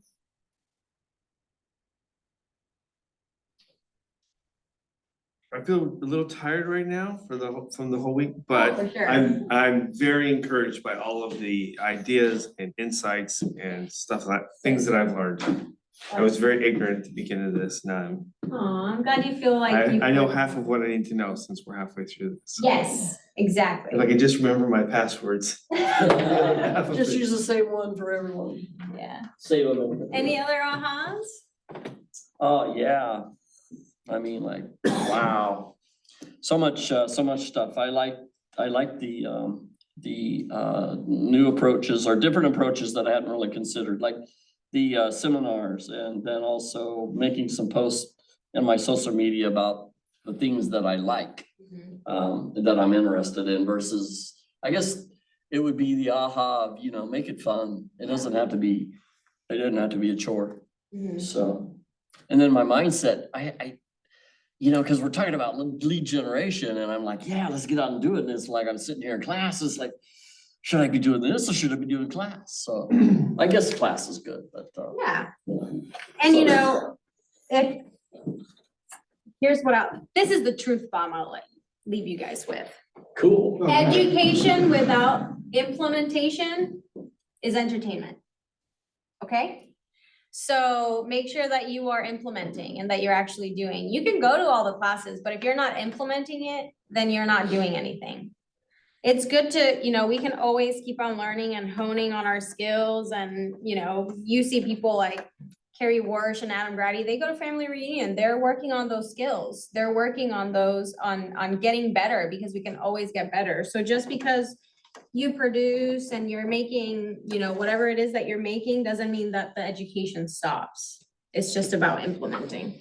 So, any other ahas? We never did answer my question though. What about purchasing leads? Are there any good sources that are worth it? Do you think it's really not worth it, is it? I don't think so. Yeah. It's for lazy people perhaps. I don't know. I need to stop playing with this eraser because now I'm making a mess. Now we're gonna stop touching. I don't think it's worth it. because we have so many free resources. I agree, So that's why true. would I spend money on getting 50 bad leads and maybe one good one when I could go do free open houses, door knocking, cold calling, events, seminars? Like, there's so many other ways that you can get that lead source from. Now, once you get to, when you have a team where you need to provide leads, then yeah, and, or you have the income to do that, then you can supplement yourself, sure, but I Yeah. don't think that where I'm at in my business, it just wouldn't make sense to Yeah. pay for. Cause I haven't leads. worn out these other sources. Exactly, yeah, You can't really wear them out because they're continuously. exactly, yeah. All right.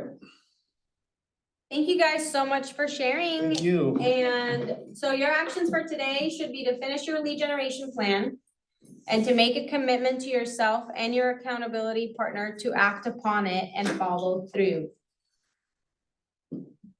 Each day in Ignite, you grow in how you think, feel, act, and implement what you've learned. From learning and ahas, you move toward achievement of your big life and what's here for, to achieve your big goals. So we're gonna be implementing our tools and the things that we learned. And I hope that your guys' mindset is a lot better now. Is there any action items that you guys want to share that maybe you're gonna implement after this? Keep in contact with all those people around the world that are moving around and that I know that could give me some referrals, Yeah. or I could give. Did that open up a Yeah, little it bit did, more yeah. vision for Yeah, you yeah. on like, wow, I have this huge opportunity with Yeah. the people that I know, yeah. I'm Awesome. gonna perfect, my open house system. I have that listed too. Good. And then also to follow up better with people who are liking and sharing posts, Yeah. just to make like a text or something, a direct connection. Yeah, definitely. Yeah, I love it. Did you gain anything from this experience? Yes, I will tell you guys that I took this class when I was a new agent and I haven't taken it in a while. I've sat in it sometimes, but I haven't taken it. And teaching it, and I really have enjoyed seeing, you know, seasoned agents to new agents to different backgrounds and just hearing that it's really easy. Like sometimes even as when I haven't been in the business that long, but even for myself, I still tend to sometimes overthink it and be like, what do I do? And you just have to do the activities. And if you want, Adam Grady actually said this, and now I say it to myself, is check the hot list every 24 hours. Mhm. There's business. So if there's active listings, then there's business. If someone else can do it, then so can you. Whenever people say like, well, there's no business. Well, the 60-something, 90-something listings from yesterday tell otherwise. Yeah. So just stay consistent and just do the activities. It really is about just doing the activities, and it does not have to be dreadful and awful and sad, right? No, please, that sounds like a It's job. enjoyable. All right, so I'm gonna let you guys go early today, but make sure that you please do your activities. And if you guys have any questions, please don't hesitate to reach out. Your next session is gonna be keep every lead. So how to keep your leads, which was one of the questions. How do you keep 100, like, you know, how do you keep your leads? Cool. So, yeah, go conquer the world, guys. Thank you. You did an outstanding job Thank presenting. you. and I your, appreciate you guys saying